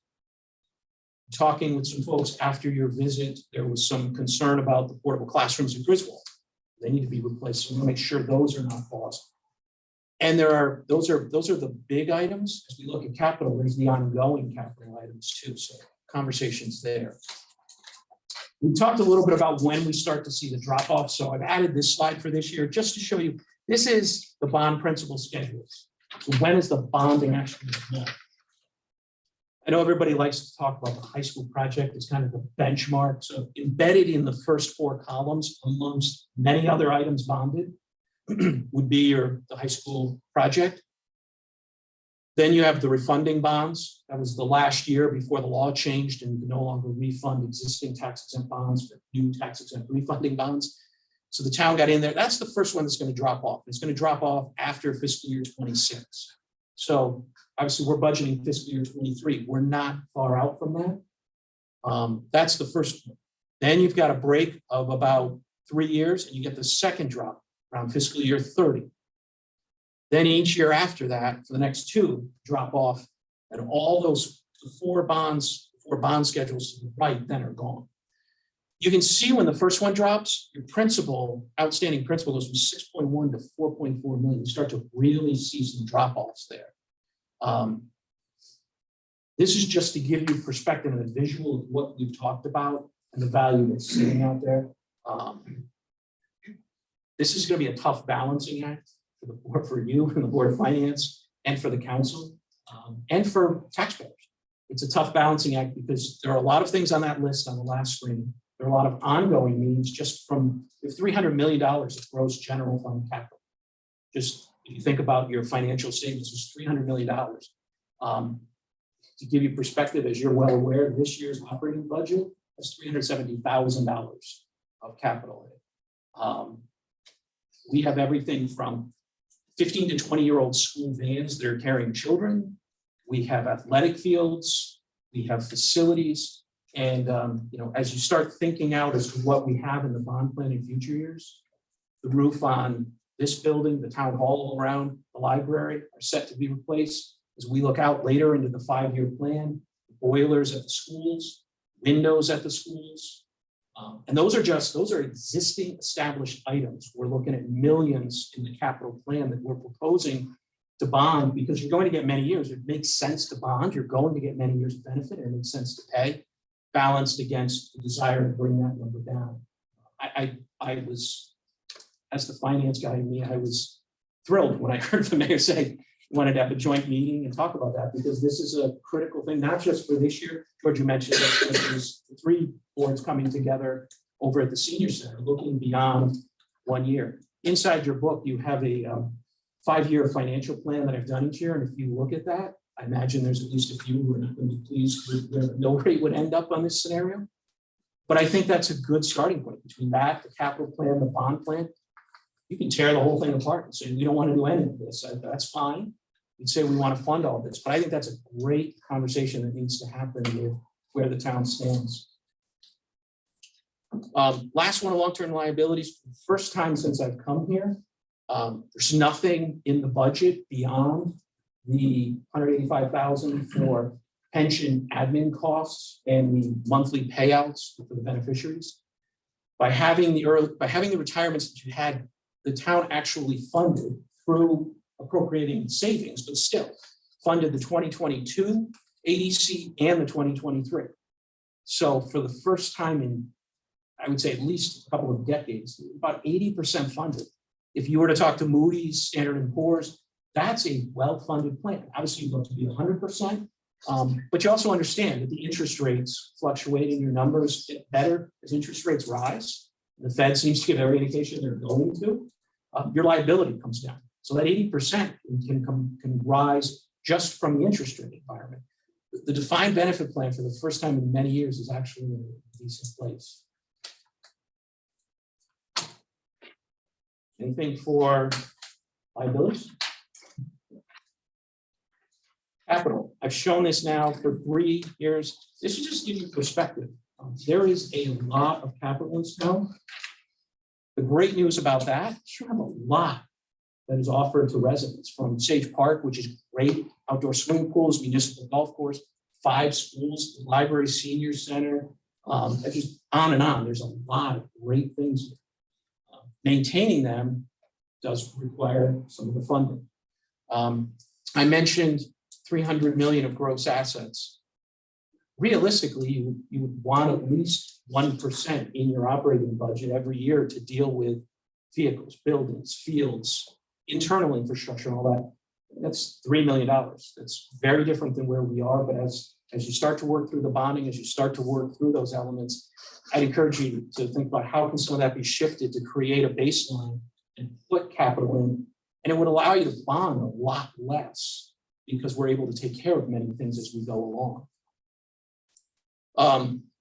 Capital overview, there were 4.4 million of requests. We really tried to ask everybody to keep the numbers down to the extent it was all possible. We had meetings. Tim was part of those meetings. Thank you. For that meeting, there was different discussions with folks. And the proposal has 1.1 million. That's, again, 0.3% of the major capital assets. It's not relative to what we have. I don't think it's a huge request, but it is $750,000 increase from what was in the existing budget, and we recognize that. As we do with the entire budget, there was a heavy focus on public safety. So the fire alarms, you funded in the current budget $150,000 to upgrade the fire alarm at Willard. Hubbard was completed. Griswold was completed first, then Hubbard.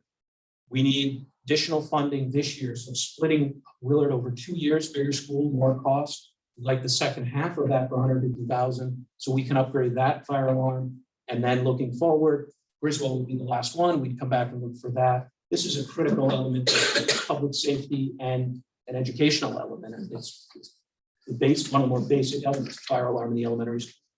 School vans, we're still asking for more money. As I mentioned, there's a considerable number of 15 and 20-year-old school vans kids are getting into every day to drive places. Technology. This is a big one for the town side. When we put in the technology director, one of the things that we got was a realization of where we stood. These servers are well past their life. They should have been replaced 4 to 5 years, about 8 years plus. The risk of that is the server goes down, you lose the connection at town hall. It's your GIS, which is not just used by town, but by a lot of people. That's your tax office. That's which some people may be happy with, but but those are elements that you have. That's your town website. That's all of these other elements. We need the server to work. It's a technology age, and it's a critical element there. We also need some additional server work in the PD. We certainly don't want to have the police department lose connectivity. And Brian said it last night in the presentation, we talked about the carports and the vehicles. Technology is huge in every one of those vehicles, being able to connect there. Dispatch connecting with police vehicles is about as fundamental to public safety as you can probably get. Senior center van. This is something that we avail ourselves of about 3 years ago. Tina Doyle does a fantastic job and works with Jim Simons. There is a federal program where the federal DOT will pay 80% of the cost of the new van. We pay 20%. So we're asking to include 20% in the budget. Then Tina will go apply, and you will see reimbursement. This worked great for the last van we picked up in the middle of COVID. It also allowed us to install some ventilation in there during COVID so the seniors were protected. The East Berlin pool, not the whole big name, but the East Berlin pool. I mean, we're getting water going behind, which is creating pressure. The idea here would be to reline the pool and gain considerable years of service there. Year one of the Timberland cart bridge replacement. Bridges on Timberland, there's 7 of them. So these are the walking and cart bridges on the actual golf course. They have deteriorated. We talked about this you really need to replace them for the safety of the people that walk and ride on those. So the idea here was put $35,000 in the town budget, use $35,000 of golf CIP, and the taxpayers fund one CIP, and the golfers who are funding it with their rounds of golf fund the other. And over a 4-year period, we would replace all the bridges without overly burdening either side, but enhance the public safety. Hubbard School playground repaving. We are looking at figuring out, is there a way for us to accomplish that goal? Maybe with a lower cost. We wanted to make sure it was included because you have some substantial cracks, safety issues for kids running on this playground. New carpeting at Berlin Peck. This is the original carpeting in the library. So this would be to replace all of the carpeting coming out of the pandemic. You can only imagine what's sitting in the carpet that was put in the mid-1980s. And then some critical old maintenance equipment at the golf course to be able to continue to maintain. The left side of this chart, and you do have a capital tab in your binder, it's probably much easier for you to read. The left side is general fund. You can see there's the 1.1 million. On the bottom half of the left side is the stuff we've called surplus. That's the stuff that is important, it needs to be in there, it needs to be funded. But we're saying, as we've done the last few years, if there's a surplus, we'll come back to you and ask for that money at the end of the year. It also allows you to see everything that was requested. The only other items that were requested that are not being funded are on the bottom right. They were either moved out a year, for example, the fire alarm upgrades at Griswold was requested, but as I mentioned, we're going to try to finish off the second half of the funding is the request now for Willard to get that school done and then go to Griswold. So we request that in the FY24 budget. There's a few other items.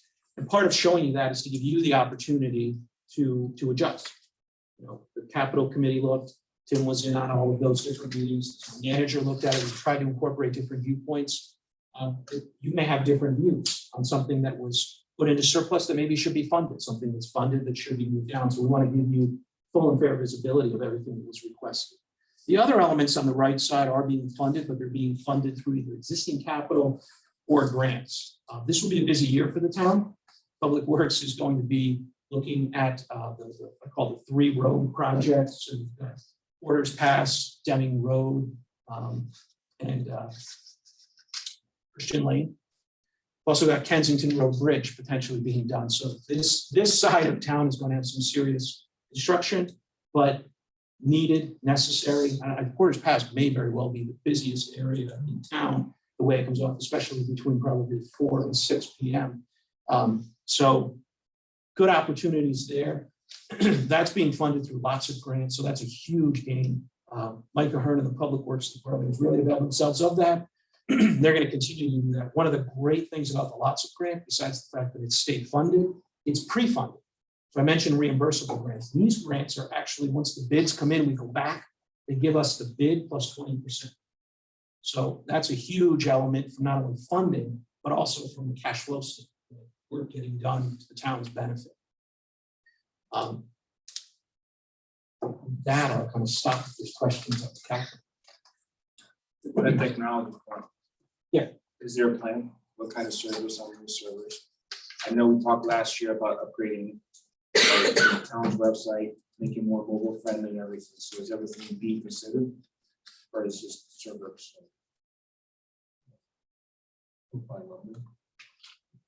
Yeah, and Brian, Yes, you want to talk about servers?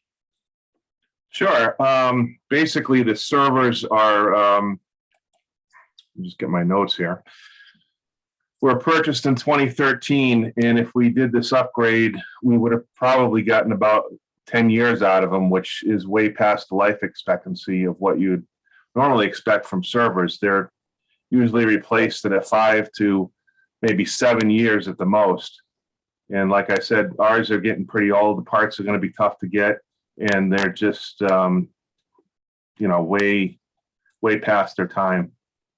I don't know if there's a specific question you wanted to ask, but that's the situation. So last year we discussed about upgrading the software as well and doing different upgrades to what we have right now in terms of technology. I was running with the purchase of new servers. Are we also upgrading the software, the ability to connect? Okay, well, we've upgraded specific software like our Windows operating system, for example. That was severely out of date on many of the servers. It was Windows 2008 R2 on a lot of them.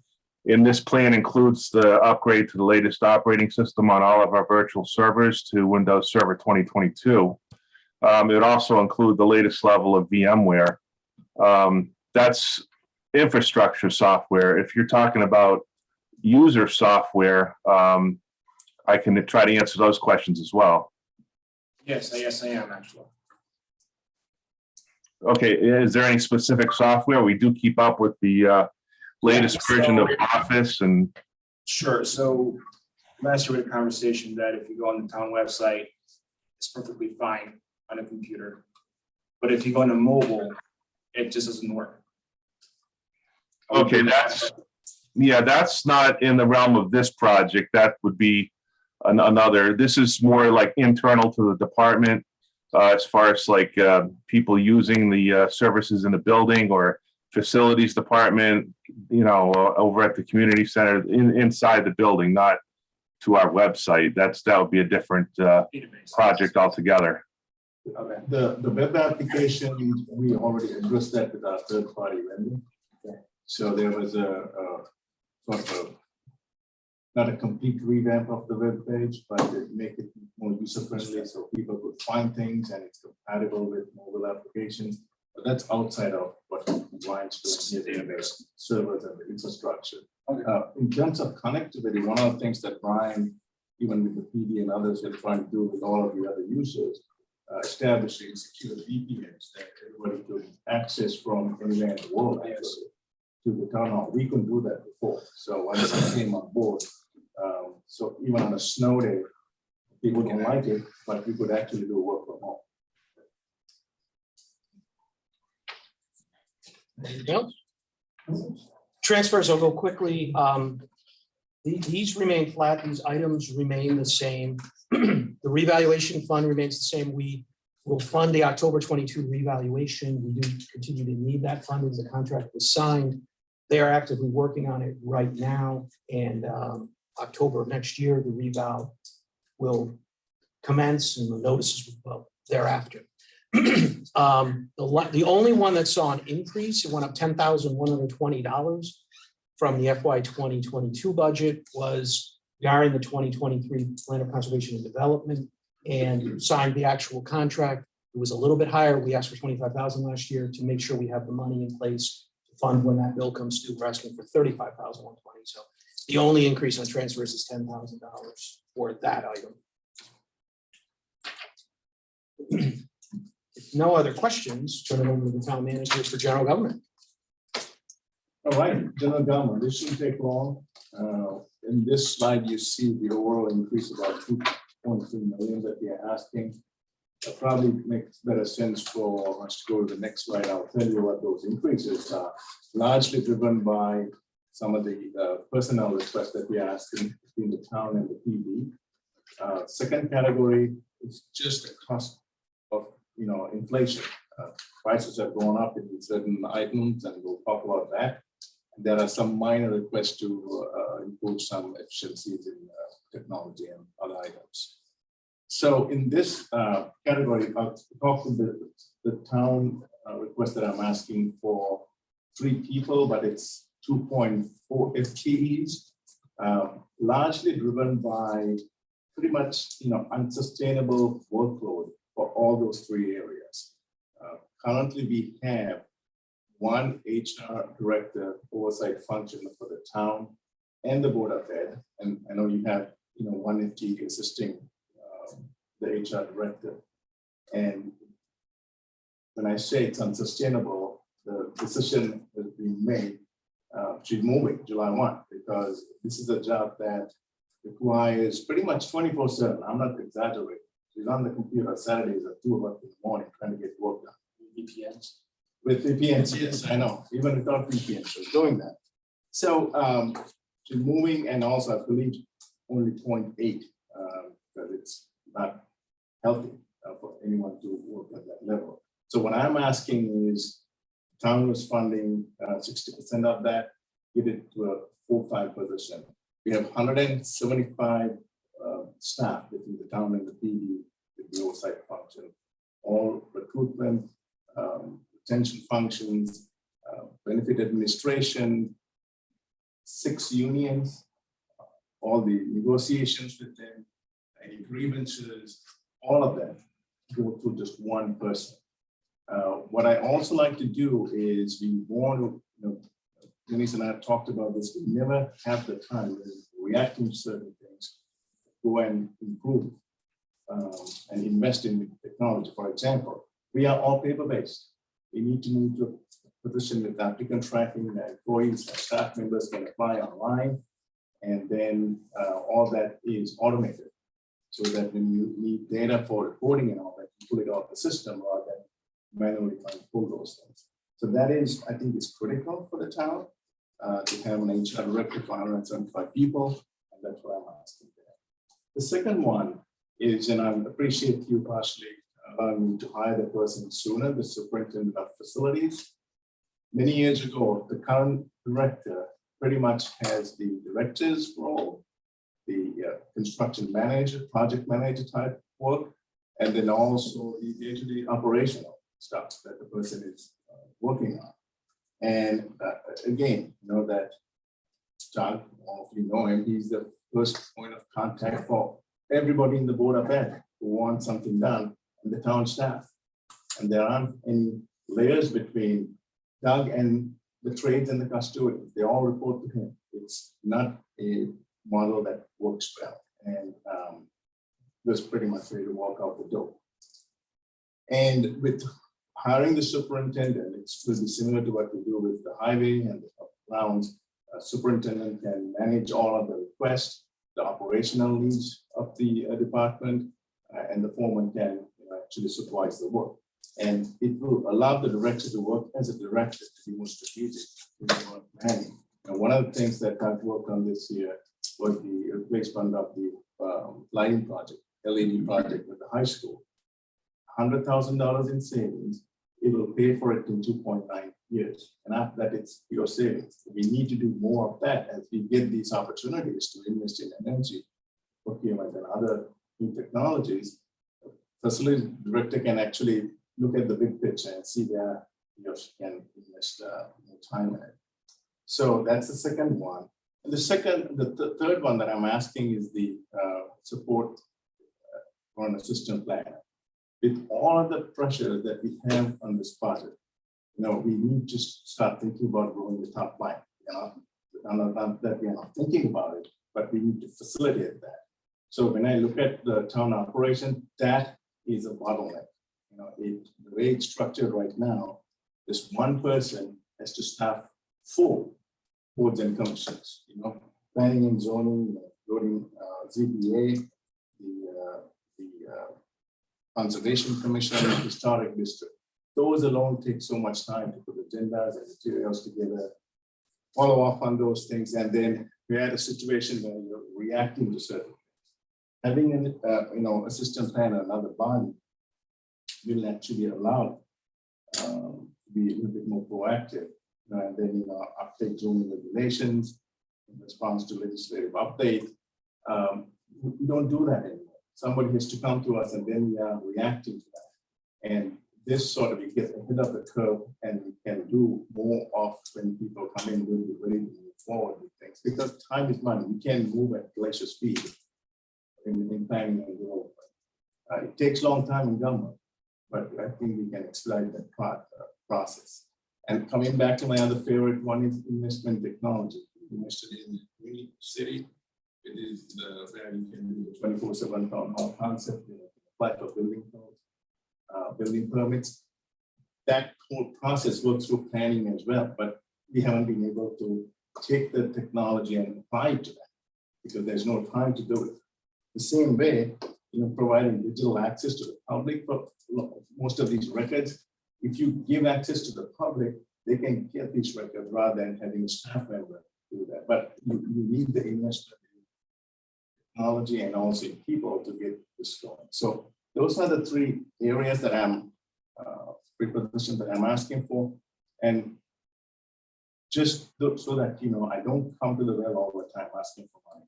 Right? Just last 2.5 years, we eliminated the golf director. There was an opportunity to reduce 2.5 FTEs in the VNA last year, and this year we combined the director of the VNA, the clinical supervisor. Those money that we save from that will pay for these 1-to-1 and then some. So I know it's not the same year, whatever savings we had to drop to the bottom line in the last year.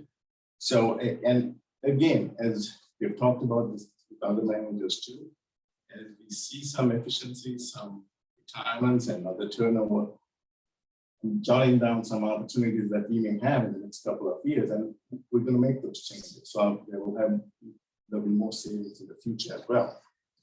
So those are the 3 from the staff. from the town itself. And then we are asking for 2 police officers, just based on the environment and what's going on with the crime, increasing crime, and trying to manage all that. Police Commission and the chief has requested 2 police officers and additional dispatch. So that's 3 positions there. And currently, the way the DNA is structured, the school nurses report to the DNA, but not working out. So we have only created a position to have a additional school. I think schools pick it up. So those are the actual staff requests that we have.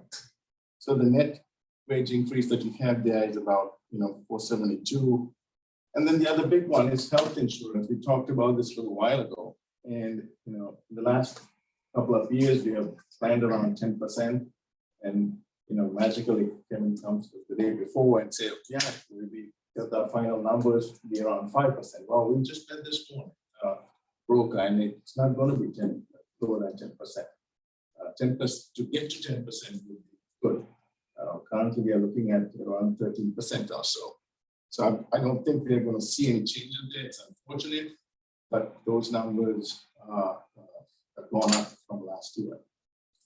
So you want to move to the what I call the operational questions. Yeah, please. I mean, additional 2 police officers in dispatch. I noticed that the overtime for the police department went up slightly also. My question is, I know that when you were short-staffed, overtime, you increase the overtime. Would there be a reduction in overtime if you add to the staff? Yeah, because what's happening now, when I came on board, you're policing with 4 officers per shift, even though your minimum was 3. And interestingly enough, this week I was looking at something for historical reference, and the town of Berlin has been policing at the basis of 3 police officers since 1966. We need 4 officers, and we've been hiring that 4th officer on an overtime basis. And that was done before I got here. And then when I told the police commission, hey, guess what? We need to go get more overtime money if you want to keep that 4th position. And they're adamant about keeping the 4th position. They want to name it 6 different names, but it's the 4th person for a department our size. So if we get the 4th officer on a day shift and the evening shift, where your 2 police officers are the reason why we're looking for 2, you're not even going to get a 4th officer on your midnight shift. That shift's still going to run with the minimum of 3. Now, some nights, I know Deputy Chief Susi, when we talked once before, said, well, sometimes there's 8 officers. And after we had that discussion, and he told you that, I went to him and I said, okay, tell me when you had 8 officers. And he told me, well, the Berlin Fair. You had 8 officers in the Berlin Fair because the Berlin Fair is a huge traffic generator and you get a lot of people here. But when you really start looking at how it spells out, you really need that minimum. Now, in looking back at the fact that the department had a minimum of 3 in 1966, when you had 15,500 people in the town, and now you're at 25,000 people, and we didn't have a culture of criminality then, like we're seeing today. We're over 8,000 calls right now for service more than last year. Okay, so let's say easy to look at that is that we had COVID last year. Less people out, less people doing things, more people at home, okay. But then I go back and I look at 2019 and the beginning of 2020 before COVID hit, and we're still 6,500 calls right now for service more than we were. I would like to see the trend go down. Of course, we all want to see the trend go down, but that's really where the 2 officers came from. And, as the new guy in town, I would never come in and say, hey, let's just spend all your money, because I'm a very fiscally conservative guy myself. But the fact is, we're spending a lot of money in overtime. We have to keep going back asking for overtime money. That's not a good investment. If we can get it down and project out to the future, we're going to reduce that.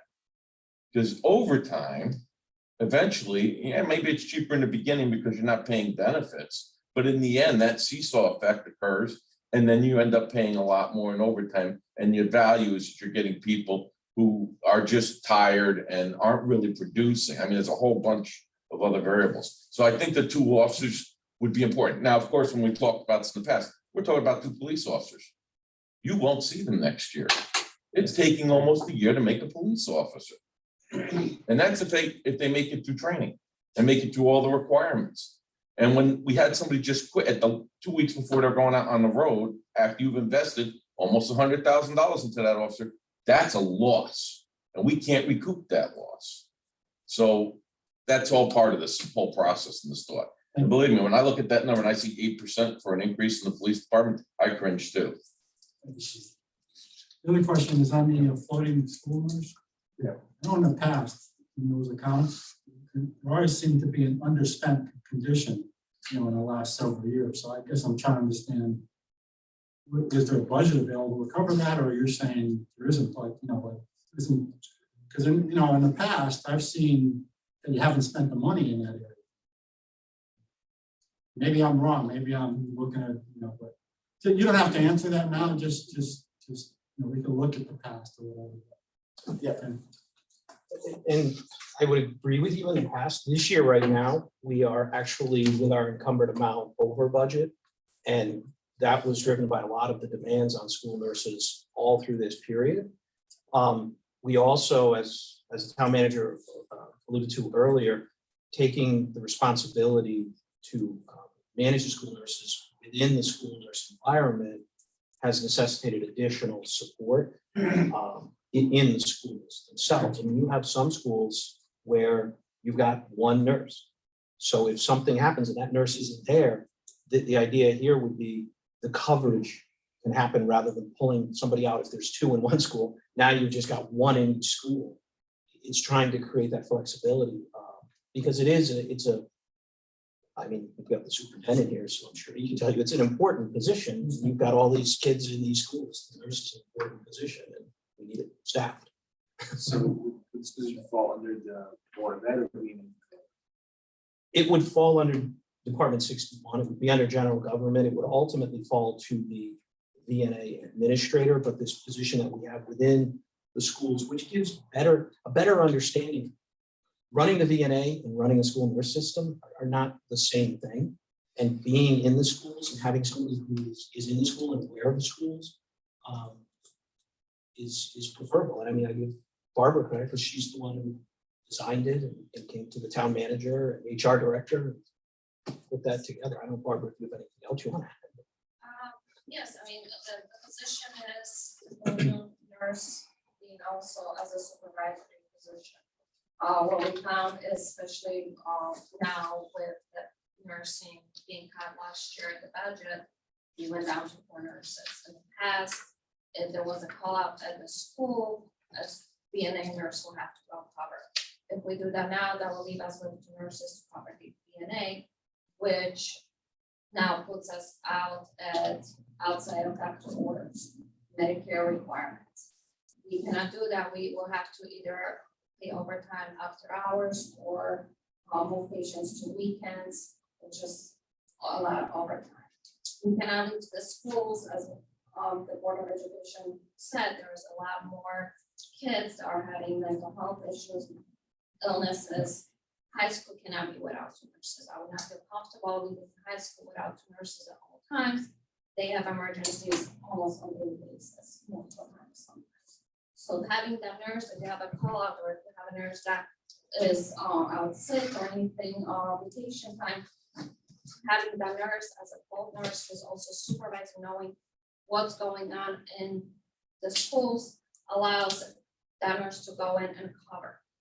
We've had situations in surrounding towns when there was overdoses. If that, God forbid, was to happen here, 2 nurses or 1 nurse is not enough. Having that full supervisor position, the administration can call and you have another nurse within 5-10 minutes in that school to help cover those emergencies. Because if you have, I don't know, 700-900 kids in high school and something like that happens, 3-4 kids are in an emergency situation, who's gonna take care of the other kids that are not in an emergency situation? You still have to provide that care for the diabetics and the mental health. So this is a very important position that really is needed for the schools, and that's separate from what's needed for the VNA. Thank you. Got a couple of questions for the chief. How close are you to full staffing now? We have 3 in various stages in the academy. And we lost one who quit at the last minute, but we hired one, so that's one of the ones that just went to the academy. We would be at full staffing in December of next year. If So you're nobody looking pretty drops far out. already just to get full staffing. The what? You're looking at pretty far out just to get to full staff. Yes. What's the time frame for getting even openings? I know the academy is all crammed up. And, you know, what's the chances of even getting openings to get more guys in there this year? We gave up a seat in January, which hurts when you give up a seat, because then they remember that you personality, right? Oh, you Yeah. stepped us for an extra guy. I gave my seat to somebody else who needed it because we didn't have another person. They're supposed to be having an academy class in June. They're opening up requests for seats at the end of March. There's 93 officers in the state of Connecticut right now that various agencies have in the wings to send to the academy. They'll never put 93 through the academy. So I'm hoping that, you know, I would think they're probably gonna do another academy class starting in August or September. I mean, the governor just said that he wanted to double the amount of academy class seats just for the state police. But then the Connecticut Police Chiefs Association said, hey, what about the municipal side? We're using the same building. So then he said, okay, we're gonna double that too, but there's so many different variables. I mean, they're talking about 1/3 of state employees leaving in the next 2 months to get out under the CBAC contract. And most of those employees are your academy cadre staff right now at Post Meriden. Yep. So we would have I already have relationships myself with Milford or Hartford. Hartford's got a class going now. New Britain's got a class going now. And you're looking at, even if we had 2 people, say at the end of June, let's say June 30th, we might not have seats. So it really is dependent on how the timing would be for seats. I know there's this great need for that. My concern is to budget for 2 officers this year and have that money put aside and not actually be able to get them out. You know what I'm saying? I don't have a problem with increasing. Well, I would believe that we're gonna have 2 seats before the beginning of January 1st of 2023. Can you get them in the academy? Yeah, at one point or another, we're either gonna have to say thank you to Meriden and go to one of these other academies, Milford or New Britain, Waterbury, Bridgeport. They're all running academies at different points and getting a couple seats in here and there. For 2, that's not a problem. You have 5 or 6, it would definitely be a problem. Okay. That's if everybody that we have now stays. Yeah. Because we do have one that's out injured and probably could be done. And then, Yes, like I said, guys. yeah, you know, it is a younger person's game. Natural attrition. Yeah.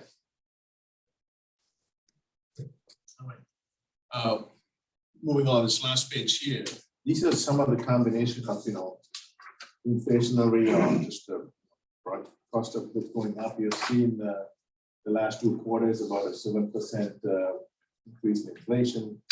Cybersecurity is up a lot this year, including more liability, auto, etc., about $200,000. Vehicle fuel, we've seen this at the pump. The last time we bought their fuel, it was around a little bit over $2. Now it's getting close to, you know, $4 actually, $3.90 something. So that is using the same amount of fuel, but just considering a higher number. Computer support, Brian's doing some work with the PD. You know, none of the police officers are believe it or not on Office 365. You know, so that they can do remote access and, you know, multi-factor authentication can be done. So if everyone back to Office 365, there's also some money that he's spending on what we call EDR, endpoint detection responses for, you know, mitigation of viruses and ransomware, etc. So that's the computer support line. Crash removal is going up. That's a inflationary expense that's out there. They're budgeting a little bit more for legal this year. we have some litigation going on with Atkinson Street, and a lot of work being done by, with the help of our attorney on the affordable housing and POCD. And then also we have talked about exploring the DB plan for the police, and that would require a good amount of legal expenses. So we have updated about 75,000. General equipment, 36,000. And there's a license plate reader with no hardware coverage. This is again for the PD. These are all items that actually, that public safety officers rely on. And then crash crime scene mapping equipment, they all need to be updated. So the small amount. We talked about the school security guards, one person and a couple of increases there. And then individual small items, copiers, playing fields, that just put them into just one line. Simple. The VNA, I'll probably have Barbara say a few words about this, and I'm really pleased with what she's done with the VNA. We had some changes last year with the reduction of the FTEs. We're able to consolidate the direct and the clinical supervisor, and then we hired Symmetry outside group to come and do a complete 360. They gave a very comprehensive report. And Barbara has been looking at this from reimbursement rates, how long to keep patients, what type of insurance to take. I know you put some numbers and spreadsheets together. You probably don't have time to go line by line, but maybe you want to just share it with the Board of Finance. And then perhaps we can have a follow-up conversation. As you do that, Barbara, do you want to say something about what you have done so that has some context? So yes, the biggest challenge we faced in the last year has been outside of COVID, which is obviously everyone is facing, is staffing shortage.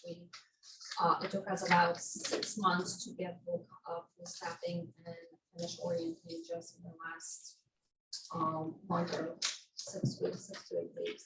So the revenue is not where it should have been if we had full staffing. So we gotta take a look at that. We also have been redoing and rethinking, relooking at every single thing.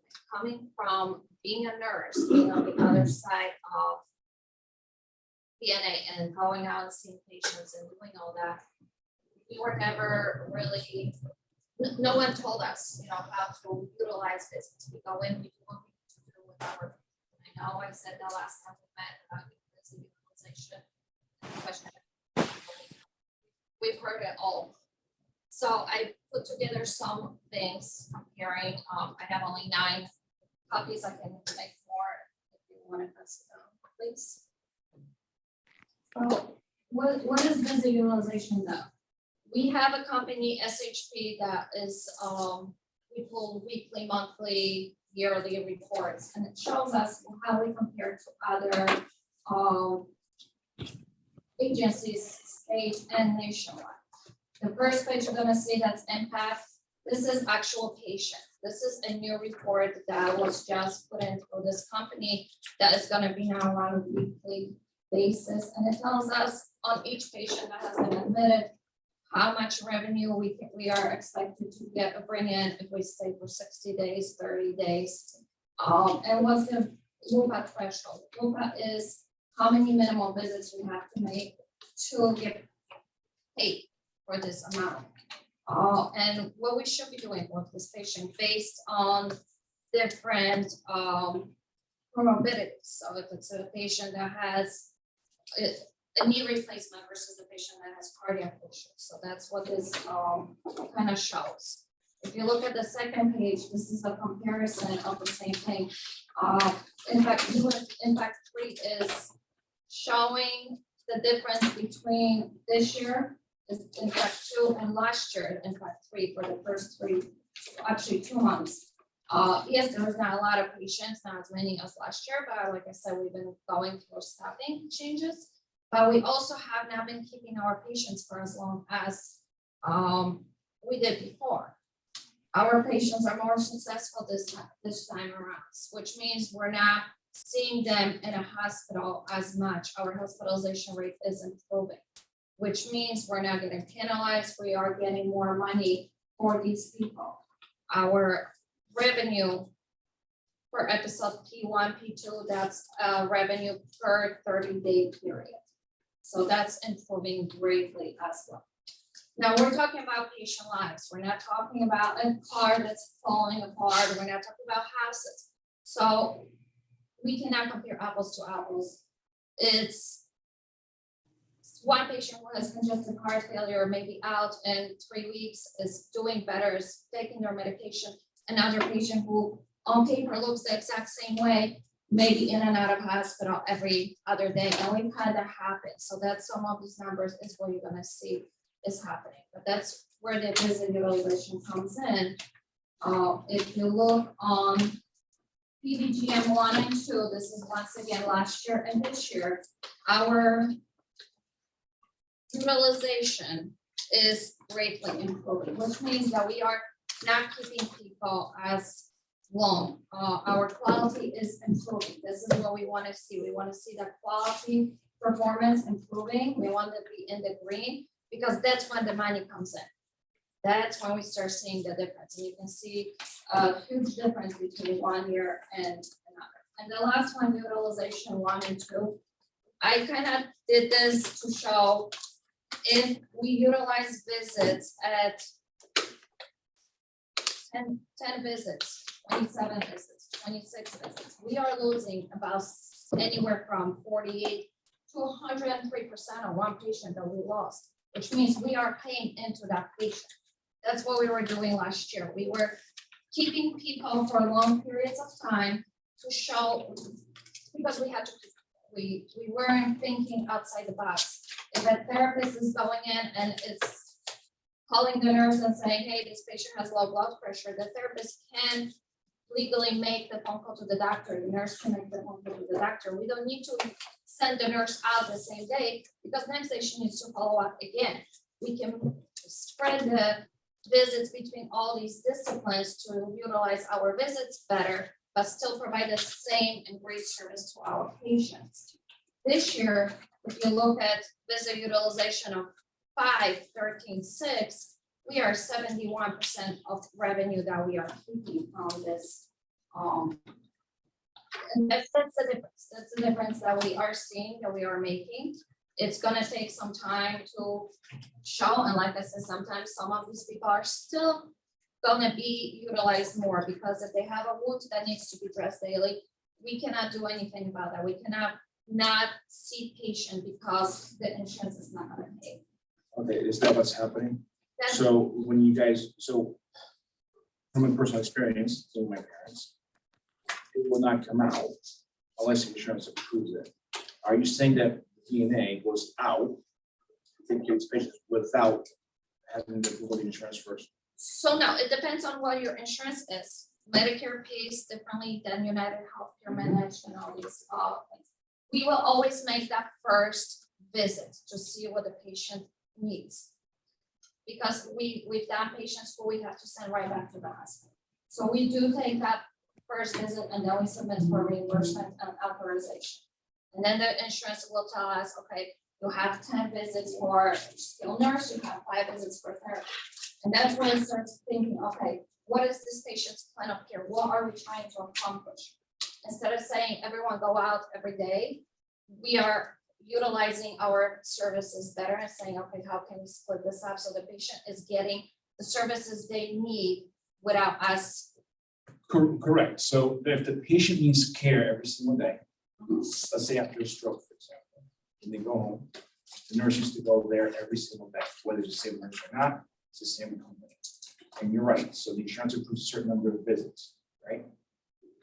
But if we're there for 40 visits and we're only getting paid for 20 of those, who pays for those other 20 visits that we're doing or the DNA is doing? So if it's a Medicare patient, we will see them as many visits as we need. Government, yes. If it's insurance will pay specific, then we will let the patient know this is all the insurance approved. And at that point, we utilize the family members usually to teach them how to perform the care that is needed. And we come up with different plans, whether it's getting outside company like homemakers and companions or something else. So we come up with a plan for that patient. So we are not overutilizing. What you're seeing here is Medicare patients, mostly. So all Medicare patients, if you get $5,000 and I'm using 40 visits, and I'm using up these visits pretty quickly, because not only you gotta pay the clinicians, you gotta pay the overhead, the office, you have a lot of other supplies, Medicare doesn't cover supplies, versus the same patient teaching the family, which is what should have been happening from the beginning. I teach the family to do the dressing change or manage the medications, then my visits are now 20. So that's where the difference comes in. We're also paying close attention to our coding, because if you don't put in every single thing that's wrong with the patient, every pre-existing condition, your revenue is going to be less. So we really pay attention to with every patient, okay, what's really happening here? Because someone who has a wound, if they're diabetic, that wound is more likely not to heal properly or takes longer time. So now we have to get nutritionists involved and do all these other things to make sure that we can heal that wound quicker instead of just kind of going out there and stopping and dressing. So that's the changes that we are making. It's a lot of education for the staff and the families to understand that you need to be involved in the care. Are there patients who don't have anyone? Yes, but that's what makes us different from Hartford Healthcare, from all these big companies. We are service to the residents of Berlin. We're talking about the schools, we're talking about senior center. We need to start talking about our seniors, our disabled residents that need a service, the Hartford Healthcare, that other big companies are not going to provide. We are personal service. People love us for that reason. We have patients who we've been seeing for years that need someone to come in and give them shower. And Hartford Healthcare is not going to do that. So next question is, one, who are your biggest competitors? Said Hartford Healthcare, for example. And two, how do you get more patients? Because let's say if the patient needs to go to Hartford Hospital, more often than not, the patient coming to Berlin already has the Hartford Healthcare home nurses, right? So what is your plan to combat that? So we're not competing with Hartford. There is no question about us ever competing with Hartford Healthcare. They have their niche, their doctors.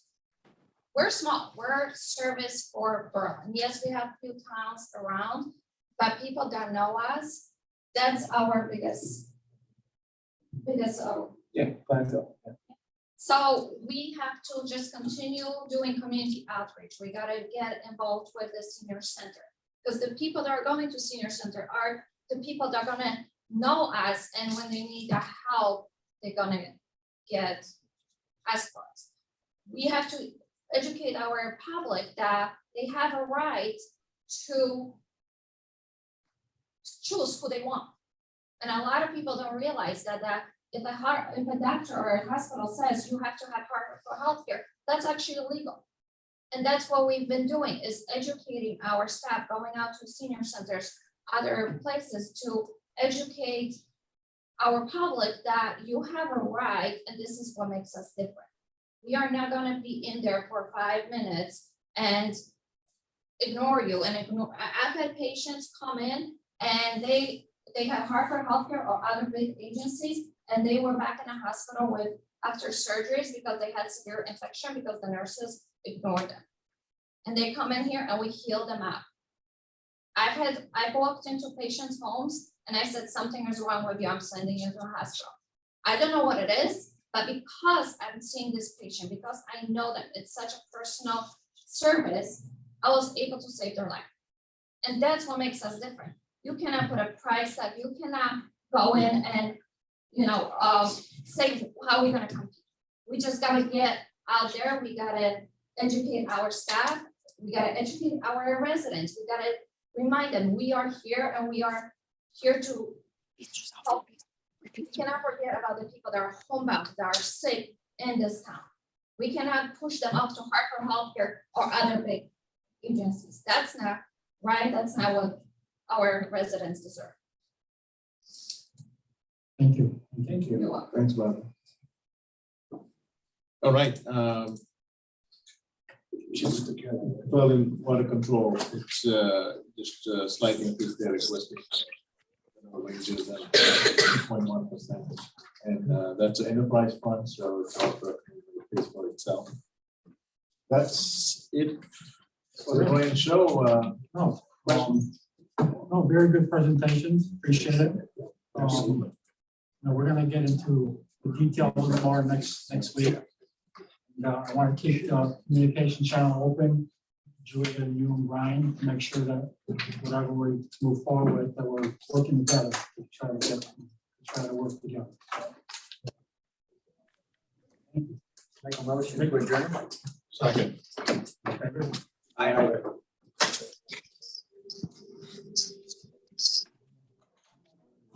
I'm thankful for. I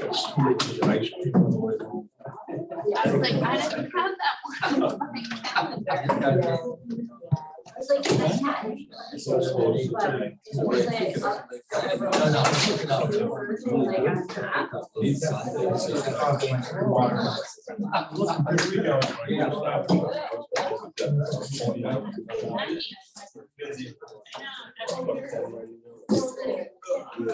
It's never gonna come back.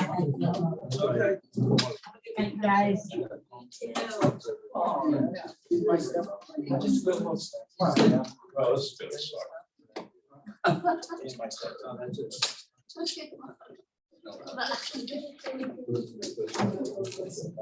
Oh, I don't know. Probably not. Where it is?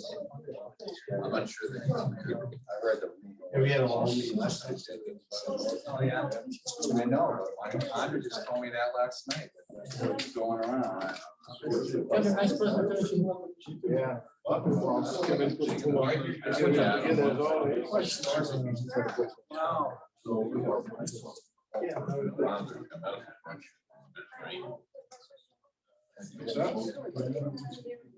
Yeah,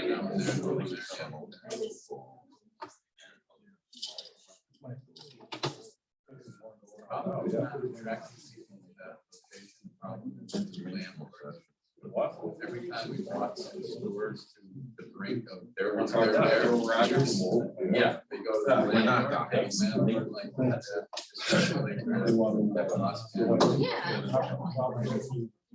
I know we should get calls when residents were from the police department. Someone was like, I know what else we should work on. calls, now we can.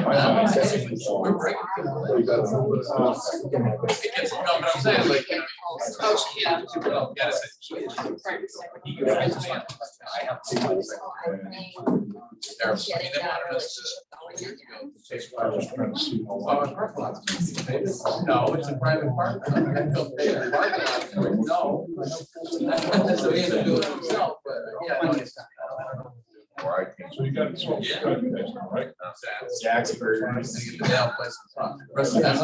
So I'm just got tax write-off, right? Tax write-off.